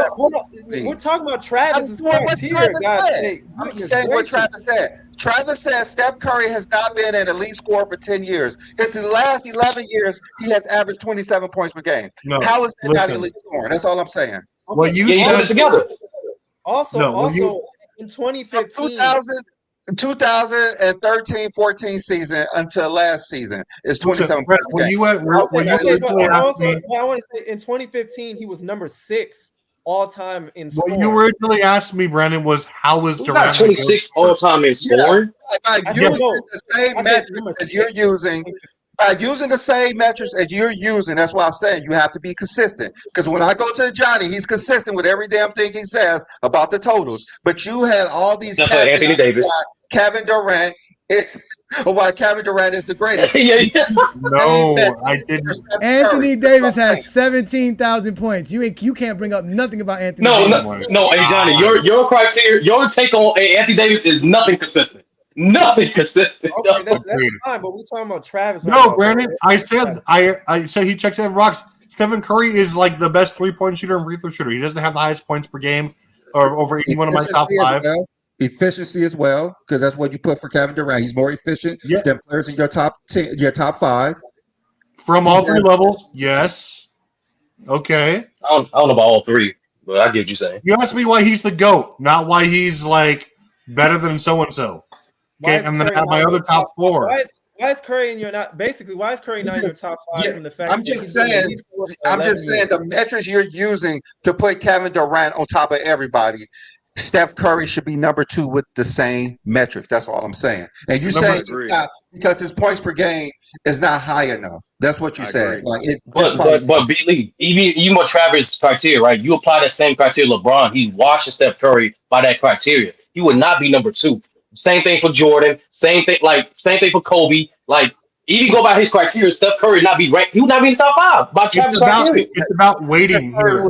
Number 2. He's more efficient than Michael Jordan and Kobe and LeBron. It comes down to about how you weight these metrics here, Brandon. His 3-point percentage is better. He's been elite scorer for 10 years, like you said. Everyone I mentioned, like LeBron, Mike, and Will, have more points per game than Steph Curry, and they're more efficient overall than Steph Curry. They're not more efficient than Steph Curry. Yes, we are. Field goal percentage, period, is the only thing that matters when it comes to scoring the basket. If you want to talk about true shooting percentage, then that's not true. Curry and Durant are up there. Wait, Travis, wait for 1 second. Okay, oh my God. Do you believe that goes back to my argument? And efficiency is the same thing? I'm just asking Sturdy this. It's not the same. That's why, Travis, just stick with your arguments, bro. Don't try to improvise. Just stick by the script. Just stick to the script. End of the day. Lecture about it. He gave us a whole lecture about it. End of the day. Yes. How many shots you take is again as equivalent to how many points you score. I don't care about how many threes you're taking. Yes, if it equates to a better percentage and you're scoring more points, then yes, that matters. True shooting percentage matters, sure, but again, how many points you score as opposed to how many shots you take. That's what I care about at the end of the day. Who doesn't care about that? That's why you can't say that like someone like Shaq during his prime years wasn't a more effective scorer than Steph Curry. Like, come on now. He's going to score more points on better frequency. See, Travis, that's not true, Travis. What you're saying is the greatest scorer. Like I told you, I don't have no argument with it. Just be consistent throughout the top 5. That's all I'm saying. There you go. And you're not. I am consistent. How is that not consistent? Okay. Yeah, but that's what I'm saying. If you go by that criteria, Steph Curry by Travis criteria, he not be number 2. That's what I'm saying. I got a question. Why would he be number 2? He checks more boxes than everyone else. Okay, he doesn't check more boxes than LeBron. Travis's top 5 scores. We pay homage to Travis's top 5 scores, and we are now doing a funeral service for candle burning. That's wild. Top 5 scores of I all want to see time. everyone else's top 5 scores. Let's go. It lasted as long as 2 episodes He's doing of the the seance. James Kingdom show. And as you can see, it was a dear part of Travis's life, but he has to let go now. He must let it go. It's not consistent. Rest in peace. It's not. It's not okay. No, Travis. It is consistent. Just make a visual so they can see the boxes. I'm going to like 2 or 3 boxes. Have this visual of it going down 6 feet. It's going down 6 feet. It goes down 6 feet. Travis, so what set of years to the are you top 5 using for LeBron James in this 10-year gap? Like, what years are you using? What do you mean? Like, okay, no, he's just saying the qualifier. It's not just 10 years, Ishmael. He's saying a qualifier. It's like the minimum. Like a minimum. That, but what years? Okay, so I'm trying to. So you don't select any years out of their like careers. No. So he's saying go ahead, John. So basically, it goes. You have to like as far as any player. Okay. Oh, no, hold on. How do you know who has a higher per game average then because it's not about career, it's about because of minimum. the research, Ismail. Is he And talking this about No, all no. time? No, Ishmael. For career points per average, for a minimum for to qualify for all time records, you have to play at least 400 career games. dude. I'm So not what Travis asking. is saying, Look, Travis is saying you have to no, qualify for the Travis, list. You need at least 10 I'm years. asking Travis, dude. I'm asking Travis, please, Okay, respectfully. I'm asking Travis. okay. Like, I don't know why you answering for everybody. I Travis. thought it was simple. I thought it was No, simple what it's not Travis simple. said. I don't know what he. No, I'm not talking about that. That's I'm all talking right, Sturdy. I about- appreciate it. I'll answer this. Okay. Like, hold on, Travis. What? Like you said, they have higher per game average. Are you using career per game average? Or are you using the 10 years that you said they need to qualify based on your criteria? That's what I'm asking. No, so generally, okay, it's well if I'm using career, but also if we're talking about like their best per game averages, like when you talk about great scores. You said the greatest score of all time to you. You said that Curry can't qualify in the top 5 because he doesn't have the higher per game average. You're not Point per using game. career. You're using. He just said 10 career. I am He career. answered your question, He Ishmael. used the same He said career. career He and used the same something career. else. You about to get the second. You got to get that second thing. Israel. Let me because if we use Steph Curry's last 11 years, he averaged 27. Durant averaged 27.8. So Steph That's Curry more. has a higher free throw percentage, 3-point percentage, effective field goal percentage, and true shooting percentage. But Steph Curry do not qualify because of what again, Travis? What do you mean? Okay, so Kevin Durant averages more points per game. Again, he has a better mid-range game, and he averages he checks all the boxes as far as longevity goes too, which is like the huge thing here. He did say longevity. Why y'all keep passing up longevity? Don't prove that though. But the percentages don't say that though. I'm surprised he didn't mention scoring titles or anything like that. That's a typical JDR thing. You don't care about that. But So Travis not a JDR. He's not a JDR. Hold on for a second. This is why it's confusing because Curry has a. I mean, and what Steph Curry is like one of the only. Travis, bro, didn't you say Steph Curry? Kareem? Did you say Kareem was in your top 5? Yeah. Yeah, you said Kareem was in your top 5, but Curry has a higher scoring average than Kareem. So Ishmael, overall field goal percentage matters as well. So, like I said, these are all my top 5 players. Okay, Why y'all do that? Why y'all do that? I gotta stop doing that. Now y'all can see why the expose is necessary. So, He didn't even finish his answer. What is that? You guys got more holes in your takes than a Jamaican party. He didn't even finish his answer, Johnny. Curry got a higher per game average than Kareem, and he said Kareem was in his top 5. I have one more thing. I have one more thing. From 3 to 16 feet, Kevin Durant shoot 47%, and 3 to 15 feet, Steph Curry shoots 46%. Okay. B-Lee. One. What are the other percentages? What are the other percentages for the other mid-range areas? And number 2, what's the volume? Yeah, Kevin Durant averages is 3 better percent from Curry overall. Know anybody's mid-range shooting? None of you guys know this number. He didn't even shoot threes. Well, you don't know that too, Johnny. You don't know that. I know for a fact he attempts more than Steph Curry.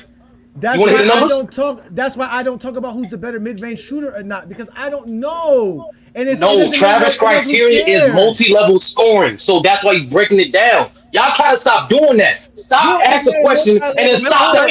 Ishmael, bro, y'all gotta stop. Y'all gotta stop asking the question. Then stop the guy from answering this question. Then take that whole thing. We stopped him at the answer. Range, 3-point, free throws. Steph is above Kareem and Wilt, who's in his top 5. Okay, B. What else did Travis say? What else did Travis say? What else did he say? He don't got Kobe in his top 5. That's another disgrace. He didn't have Kobe there. No, what else did he say? No, what else did Travis say? I know y'all emphasize on 3 parts, but he said other things. No, he didn't. Yeah, I did. No, he didn't. No, said, again. Okay, Travis Wait. 3-level score. Wait. You Hold gotta on. have 3-pointers. Give me an opportunity. Inside. He said it depended on who we were talking about. He changed shit up. That's why he's not consistent. That's what Brandon's trying to tell you. Y'all keep telling us we don't listen. It's All not. we do is listen. That's metrics. Brandon has on headphones. He heard you clearly. Hey, You Johnny asked me has like on Durant headphones. was the GOAT. We I explained heard that. you, and Top you five. just saying it. You're just saying it. It's inconsistent. What? Kobe You asked me why he was the greatest scorer of all time. Not what my top 5 was, which I did explain to you. If y'all did hear him, hold on. But if y'all did hear him, Okay. why don't y'all Yeah. acknowledge his longevity point? If y'all did hear him, he did say longevity.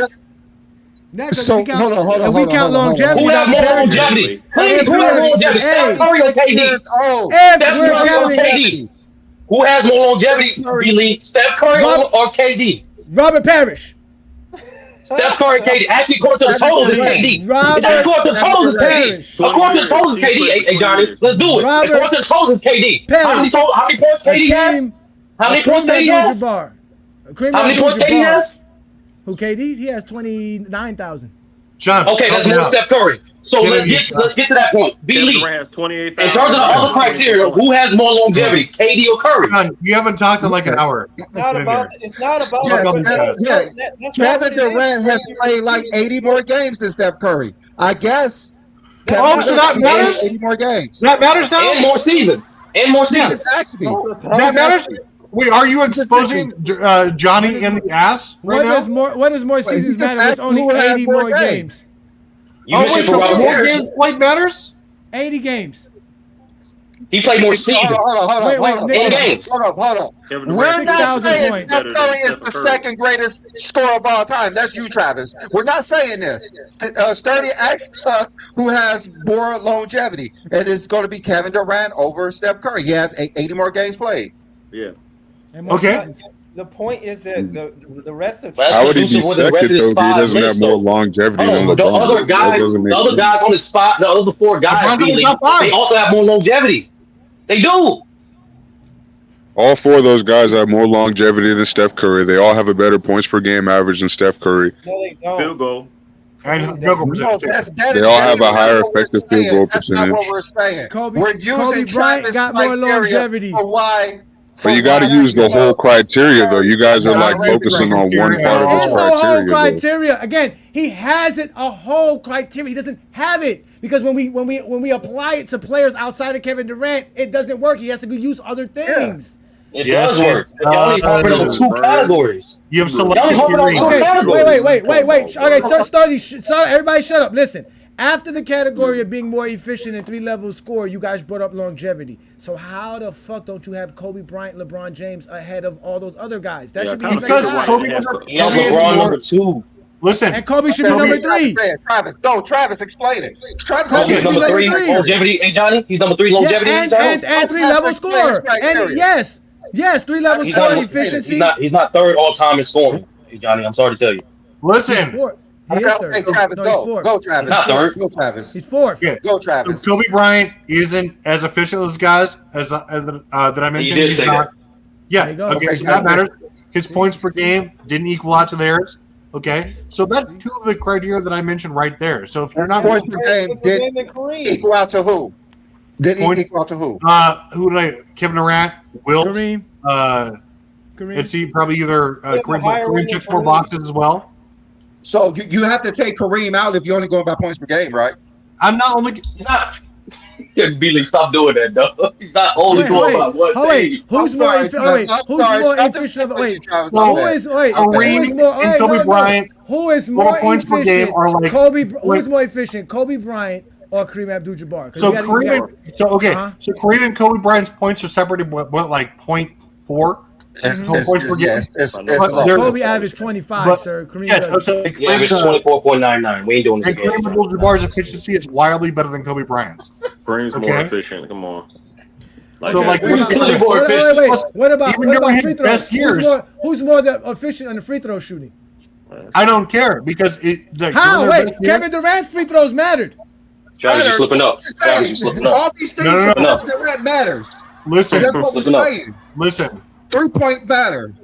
It's all about weighting your criteria. Okay, so Kareem was better in every single one of his best seasons from efficiently than Kobe Bryant was. There's not even how am I going to say that Kobe Bryant was a better scorer when somebody else is putting in his exact volume on far better efficiency. It's the How is he a better That's scorer? fine. Tell me that. That's fine. Okay, how is It's about Kareem a better research. scorer than Steph Curry? You have to do That's research. what I want to get to. That's what I want to get to. No, Go ahead, we gonna Travis. get up. We gonna get up out of here because we killing Travis. Travis is taking a beating. No. Wait, we about to get up out of here as soon as he answered why Kareem checks more box than Steph Curry. As soon as he answered that, and then we can get out of here. Travis, before you answer, bro, listen. All you got to That's do all to you answer got. this question properly is just No say your 30. whole criteria. Hold on, Bailey. That's 30. No, that's 30. Save him. Throw him a life jacket, 30. Throw him the life jackets, 30. Hold on, Hurry up. Bailey. Come on, Throw dog. it to him. Bro. Throw him the life jackets, 30. Throw him the life jacket. He got it. Travis, Travis, grab the life jacket. There's Go, nothing Travis. to say. There's nothing to say that Steph Curry won't be. This is like what you have, what your criteria is like, or what you have like your problem is. You think that he should be a top 5. I have him like top 10, and I can reevaluate. But you're saying that Kareem, somebody who's played what 15 seasons, again is, and his career isn't even over yet.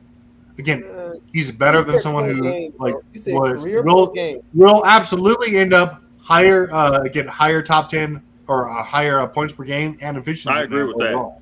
Yeah, I agree with T Perfect on So that. Kareem will end up with a higher efficiency overall, period, and higher points per game, period, than Steph Curry. Bank on it. Okay? No. So once Curry's career is over, we can talk about if he is a better scorer overall. And he's doing it on fewer shots per game. Good job backing out, Travis. That was a good job grabbing onto that life jacket. He got a fair hold on, but Johnny, he does have a fair point. Think about it. No, think about it. Look at what was Kareem's points per average when he's at this point Steph Curry's career. That's what Travis is alluding to. It's higher. Yeah, bro. Can't do that. He literally just said that. Nah, man. All right, let's let Mac Dev get in here, and we're gonna let everybody get Okay. Travis.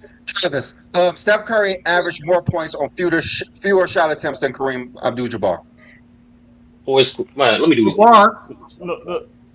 Nobody's more efficient than Steph Curry as a This is volume. you're comparing like 21 seasons to like 50 right now, dude. It's disingenuous. That's what I'm saying. They being disingenuous.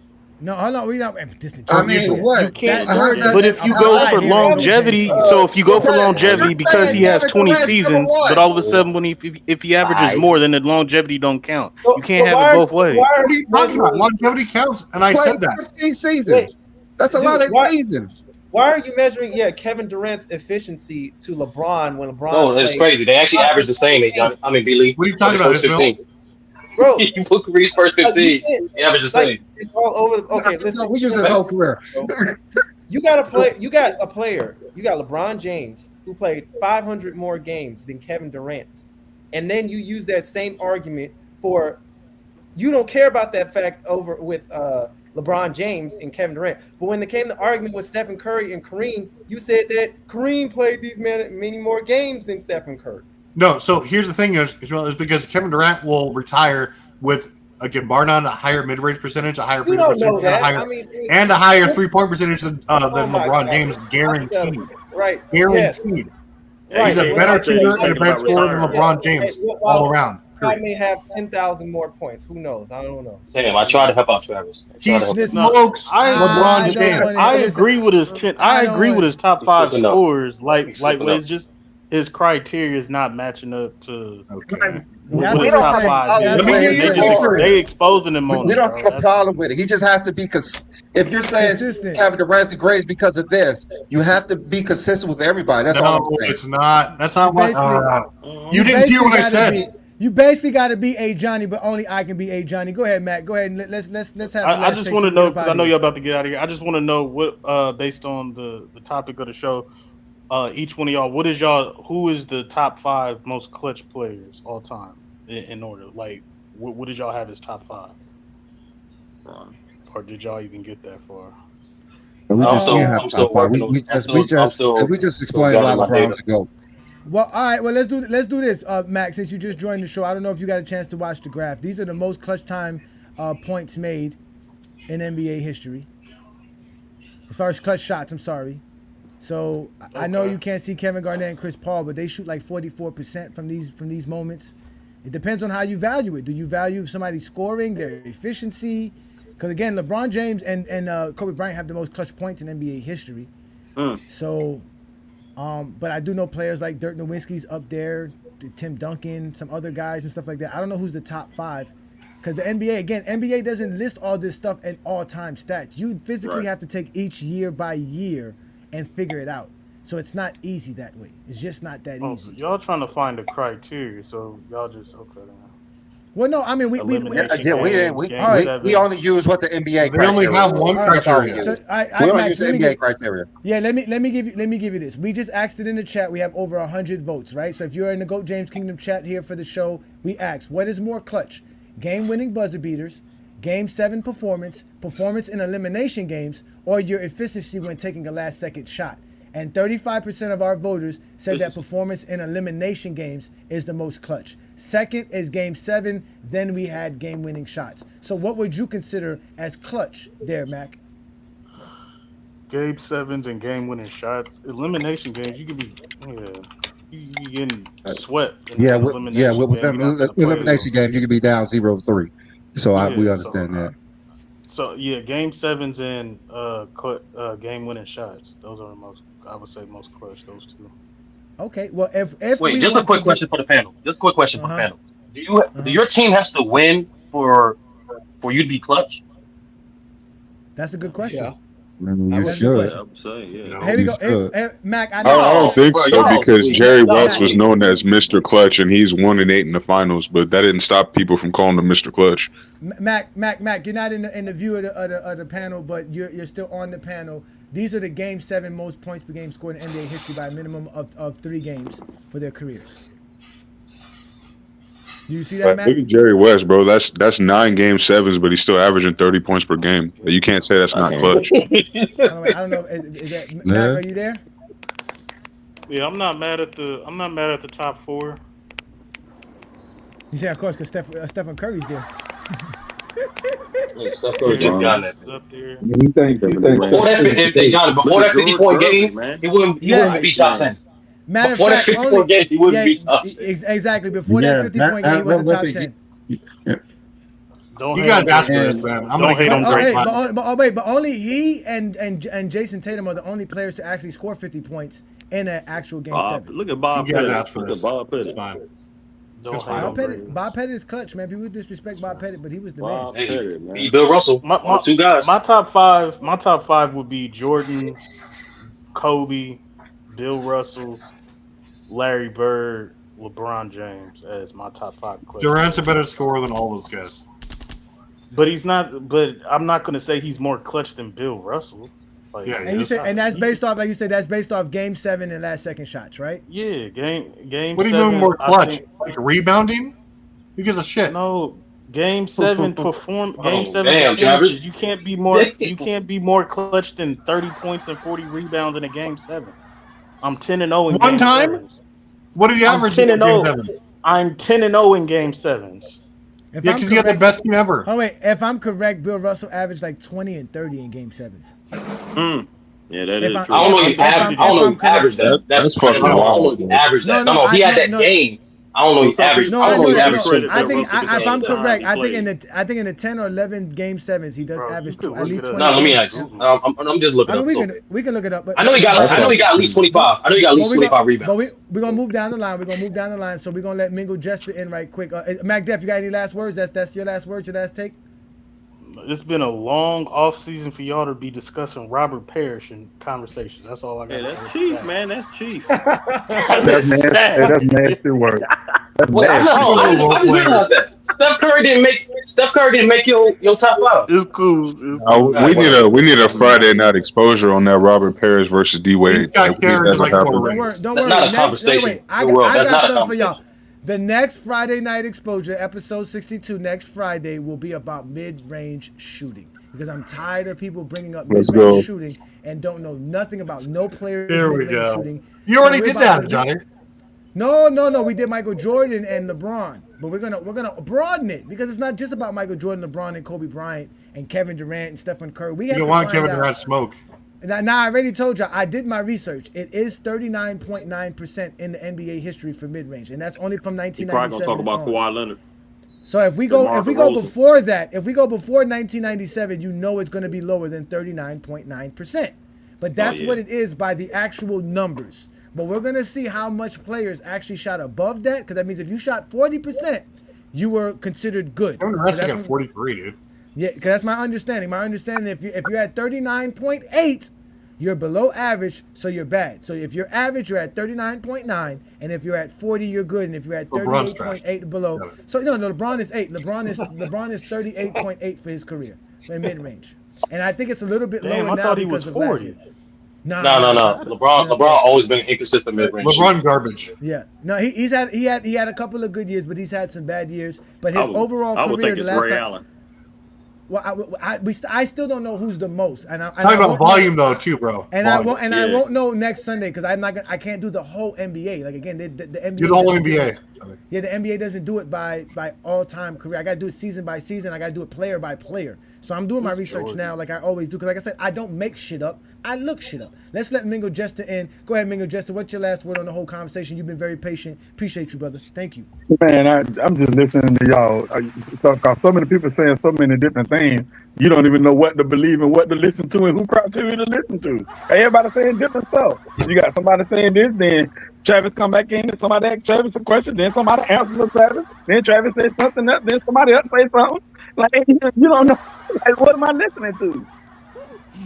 But all I'm gonna say is, man, it just depends on what do you value most about who's the greatest scorer. Cause you ain't gonna change somebody's mind. You ain't gonna change Travis' top 5 or who the greatest scorer. No matter how much y'all talk trash about him, no matter how much y'all say, you ain't gonna change his mind. His top 5 is his top 5, just like Mac Def and everybody else. Factual. He changed his mind right now. He definitely changed his mind. He gonna have to. Yeah, he gonna have to. Trust me, your You're conscience gonna have hit to you. with that inconsistent formula you got. But Very shout out to you, Mingo Jester. Mingo Jester's not used to this. Mingo Jester goes to Cricket TV. He goes to Michael Jordan Fans of the Cricket Worst is page. insane, by the way. They don't have a broad spectrum of understanding the game of basketball. Like he said, that everybody has the same tech over there. Everybody says the same thing. Everybody believes the same nonsense. They don't even really argue. They just sit there and agree and jerk each other off like some true zesty Jeffries. Hey, whoa, But wait a here- minute now. Whoa. Yo, what is up with the jerking nobody internet off and this now. goddamn Ain't nobody rhetoric, doing yo? all that. That's crazy. Wait a minute now. Ain't nobody doing all that these times. Now you gotta leave that what it says. I'm not saying you, Mingo Jester, but you know what You I'm have talking no about. When you freakouts go in there. when you go over there, there's only one logic, there's only one criteria, there's only one thing, there's only one take. If you don't agree with it, you're gonna get bullied. Nobody allows anybody to truly have their own thoughts. And here in Go James Kingdom, we let you speak. But like we say, you have to stand 10 toes down here. You have I to get be it. consistent. That's all. We appreciate all basketball fans. You know what I'm saying? Like you see, we don't hate on nobody. We just gave Robert Parrish praise today. That shows you how we love the game of basketball. We would say Robert Parrish is better than Dwayne Wade scoring wise. But at the end of the day, that's what GOAT James Kingdom is about, bro. That's why we did this. But that part of the show lost ratings right there. That part of the show lost ratings. It kind of did. We did lose a lot of followers. Thank you for Sturdy for that. Sturdy started. No, that's your conversation. fault, bro. Y'all use an example as an argument, bro. Y'all, man, whatever. No, we use stats. We use stats as an argument. Let's let New World get in here. Go ahead, New World. Finish it up with your last take, brother, please. Great show, man. Y'all was violating Travis though, man. Like, not too much on my man's with his criteria, but great show as always. If I gotta pair anything back, it's just the fact that you guys did the list properly when it comes to calculating who were the most clutch players of all time. I actually had no idea that Westbrook was as high as he was, because that motherfucker. Like, I don't know. Like, I just have like a weird conception with him after his Lakers stint. And I never really liked him in OKC either. So, seeing him up there was really surprising to me. You learn something new every day. And it was just a great show. I'm gonna watch this back again when I'm at work later. No doubt. Thank you, New World. Again, yeah, listen, we don't make stuff up, man. We go look it up. And if you go look at it, Westbrook is top 10 in most field goals made in clutch time moments in NBA history. Now, they'll say, well, he only shoots 40%, but they won't argue Kobe Bryant's 39.5%, right? So again, if the numbers don't suit well for some people, they get upset and they try to throw it in the trash. But we can understand the numbers here. So shout out to you, New World. Thank you for that, man. Twin Man, what you got for us? Any last words, brother, please? I just want to say Kobe Bryant is not a top 10 player all time. Let's get that out of the way. So the conversation today was about who's the most clutch. Like I said in the beginning, my very first comment was, I don't even understand how this is even a conversation or a debate anymore. It shouldn't be. We know what it is. We know what the numbers are. And it doesn't matter what definition of clutch you try to use. LeBron James is going to be in that conversation. If not one, he's going to be top 2 or 3, hands down, unless you're just a JDR or Zesty Jeffrey and you just know you're a hater. So I also like to say, Sturdy, you a hater because you always got to come up here and try to argue with me. And at the end of the day, you know I'm for the smoke all the time, Sturdy. So I'm going to repeat myself again just for Sturdy. There is no more clutch performance in NBA history than 2016. And that's because it's the only one of its kind. I know Sturdy just likes to argue. Sturdy thinks he's making everybody's takes more sturdy, but Sturdy's just being a hater in this instant. Because we're talking about everything and every form of definition you have for clutch. That performance in 2016 fits the mold, offensively and defensively. And also being able to take your ego out of the way to allow the mismatch to happen, so Kyrie Irving can have a big shot at the end of that series. So again, the most clutch performance in NBA history, hands down, is 2016, that Cavaliers championship. Sturdy, you a hater, but you're still my boy though. Go ahead, Sturdy. You get a chance to respond and get your last take, brother. The typical memes. John Stockton not top 5 point guard. Jerry West is a point guard. Do not let these old heads lie to you. He literally played 11 seasons as a point guard. What the hell is he? A power forward then? He's definitely a point guard. Then, most importantly, new on pillar. Totals is not the end all be all. You're better than that. You can learn the game. Sports isn't just about the totals, also about the tactics as well. Also Nah, about Sturdy, multiple things. I know, bro. I was just But saying that to end the argument because Johnny was just stuck on the totals. So I was just saying that to end the argument. You no, already know my takes, bro. You no, already know and me. Johnny noticed because on stream when we decided who's the greatest defensive players of all time, he understands that in certain parts of the game of basketball, certain facts are observative, and just because they have a number next to it, don't mean it's not a fact. But nevertheless, regardless of your criteria, regardless of the conversation, do your own research and formulate your own opinion and be consistent with it. Regardless of what type of fan you are, where you from, don't matter. That's the common thing. Don't just speak out of your ass. Last thing too, reading is fundamental. It is fun to mental. And to Twin Man, I'll pose this question to you instead. If LeBron has the highest, if you think that's the highest plus performance in NBA history, what is the second? What is the third? And once you LeBron figure that James. out, that's the point.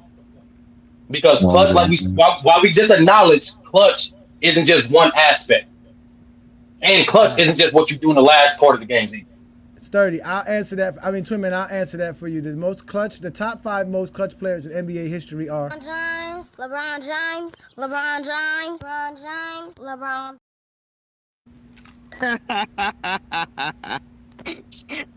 Ishmael, go ahead with your take, Ishmael. I appreciate you. Go ahead, Ishmael. Yeah, totals aren't the end all be all, but they're the greatest. I think documentation of a player's production. Yeah, I would say, and so I would stand on that until someone can give me any other logical argument that can refute that. But still, the whole clutch thing, like I said, I don't think it matters that much to a degree based on a player's accomplishments and his resume and stuff. But I can see like the perspective how people like it, and you know that it depends on what they use it for. I think Johnny made a good point. What is the standard for percentage of clutch shots? Because that's just weird. You know, I mean, 17.5%, is that a good thing or a bad thing? You know, just to use it like recklessly like that to make it seem like it's a bad thing. I don't know if it really is, because clutch is a situation that occurs based on, you know, key moments. So, like I said, I don't know, man. I'm just saying on that. That's my take on it. No doubt, no doubt. Again, we have someone else who loves to say the numbers are not the greatest form of an argument. If that's the case, I don't know why y'all don't respect Bill Russell. I don't know why y'all don't respect Robert Horry. I don't know why y'all don't respect all these other players, because for some reason those guys' numbers matter when it comes to considering somebody great or not. And it doesn't make sense to me. You guys legitimately do not stand 10 toes down. This is why we do what we do here.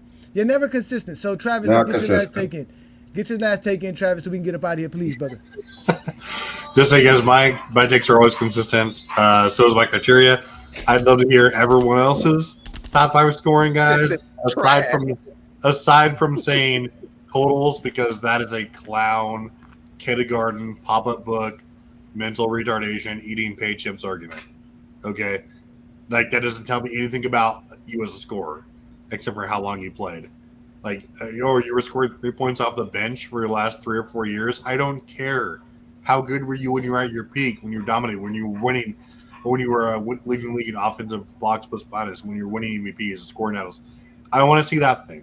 What was your efficiency? Like, everything else doesn't matter. Like, and for you, anyway, I'm not going to rehash it. I want to know what everyone's top 5 was, or top 10 even. We'll do that. Like I said, careers in my top 10, but until then, like, your takes don't matter to me unless you have that criteria and have those players. I got you next time, Travis, on the top 5 scores. I know you would. I know. All right, Brandon. Any last words, brother, before we get up out of here? Yeah, so I just want to rehash what we were talking about. LeBron James, the greatest clutch player of all time. I'm pretty sure most people agree he is. Like we say, he has the most playoff buzzer beaters. He has the most game winners with less than 1 second. Like, he scored the most consecutive points in the fourth quarter / overtime when he did that versus Detroit, which is another clutch moment in LeBron James' history. He has the most clutch points in the regular season, postseason, total career. He has the most clutch points in a season alone. In 2008, he had 250 clutch points. No one has had more than that in the NBA season. He has 2 seasons of over 200 clutch points, and no one has done that before. He led the league in postseason clutch points 5 times. No one has more than 2. It's just so many things, like the elimination games, 33.6, amazing. He won his last 6 game 7s. He led the league in fourth quarter points this year at age 21. He averaged the most fourth quarter points of all time in the regular season.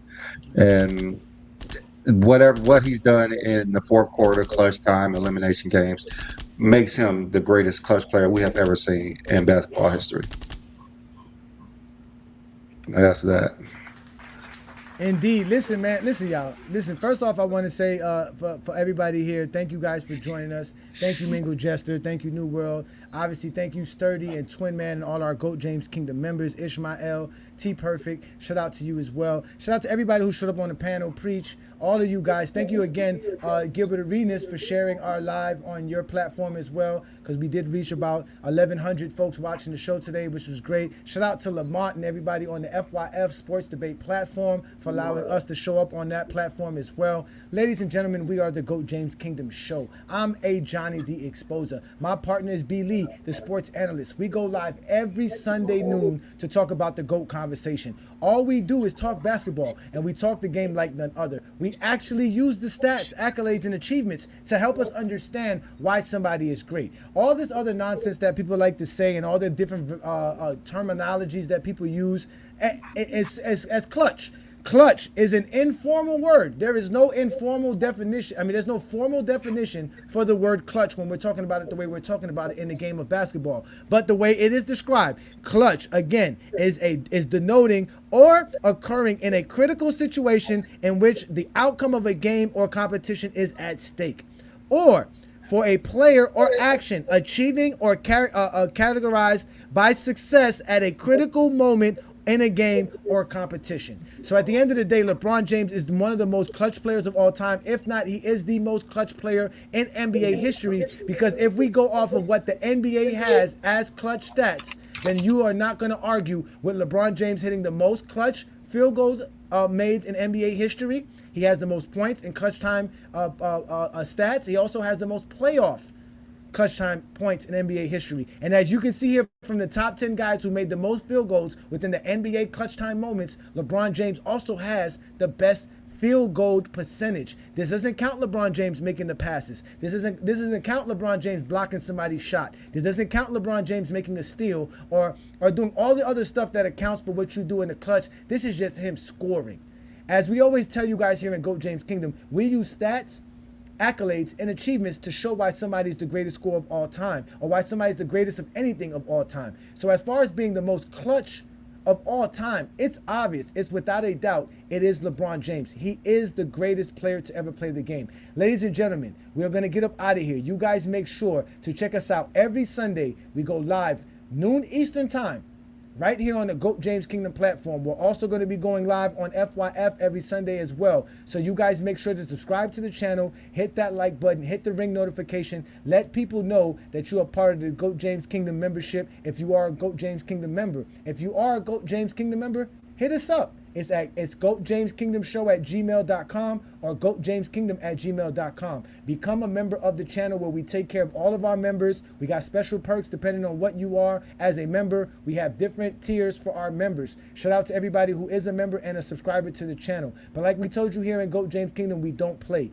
Next Friday, I do what I do best. I get one-on-ones. And it looks like me and Sturdy are going to need a one-on-one about Robert Parrish and Dwayne Wade. But we're going to have some fun next Friday. So y'all make sure to check us out next Friday. But again, ladies and gentlemen, this is the GOAT James Kingdom platform. We are the GOAT James Kingdom show. I'm Ajani the Exposer. We're going to get up out of here. You guys enjoy your Sunday afternoon. Peace and blessings. If you're a basketball fan and you're tired of basketball shows that talk about fake narratives and using non-basketball terms like killer instinct, playoff translation, gravity, come to GOAT James Kingdom. 3.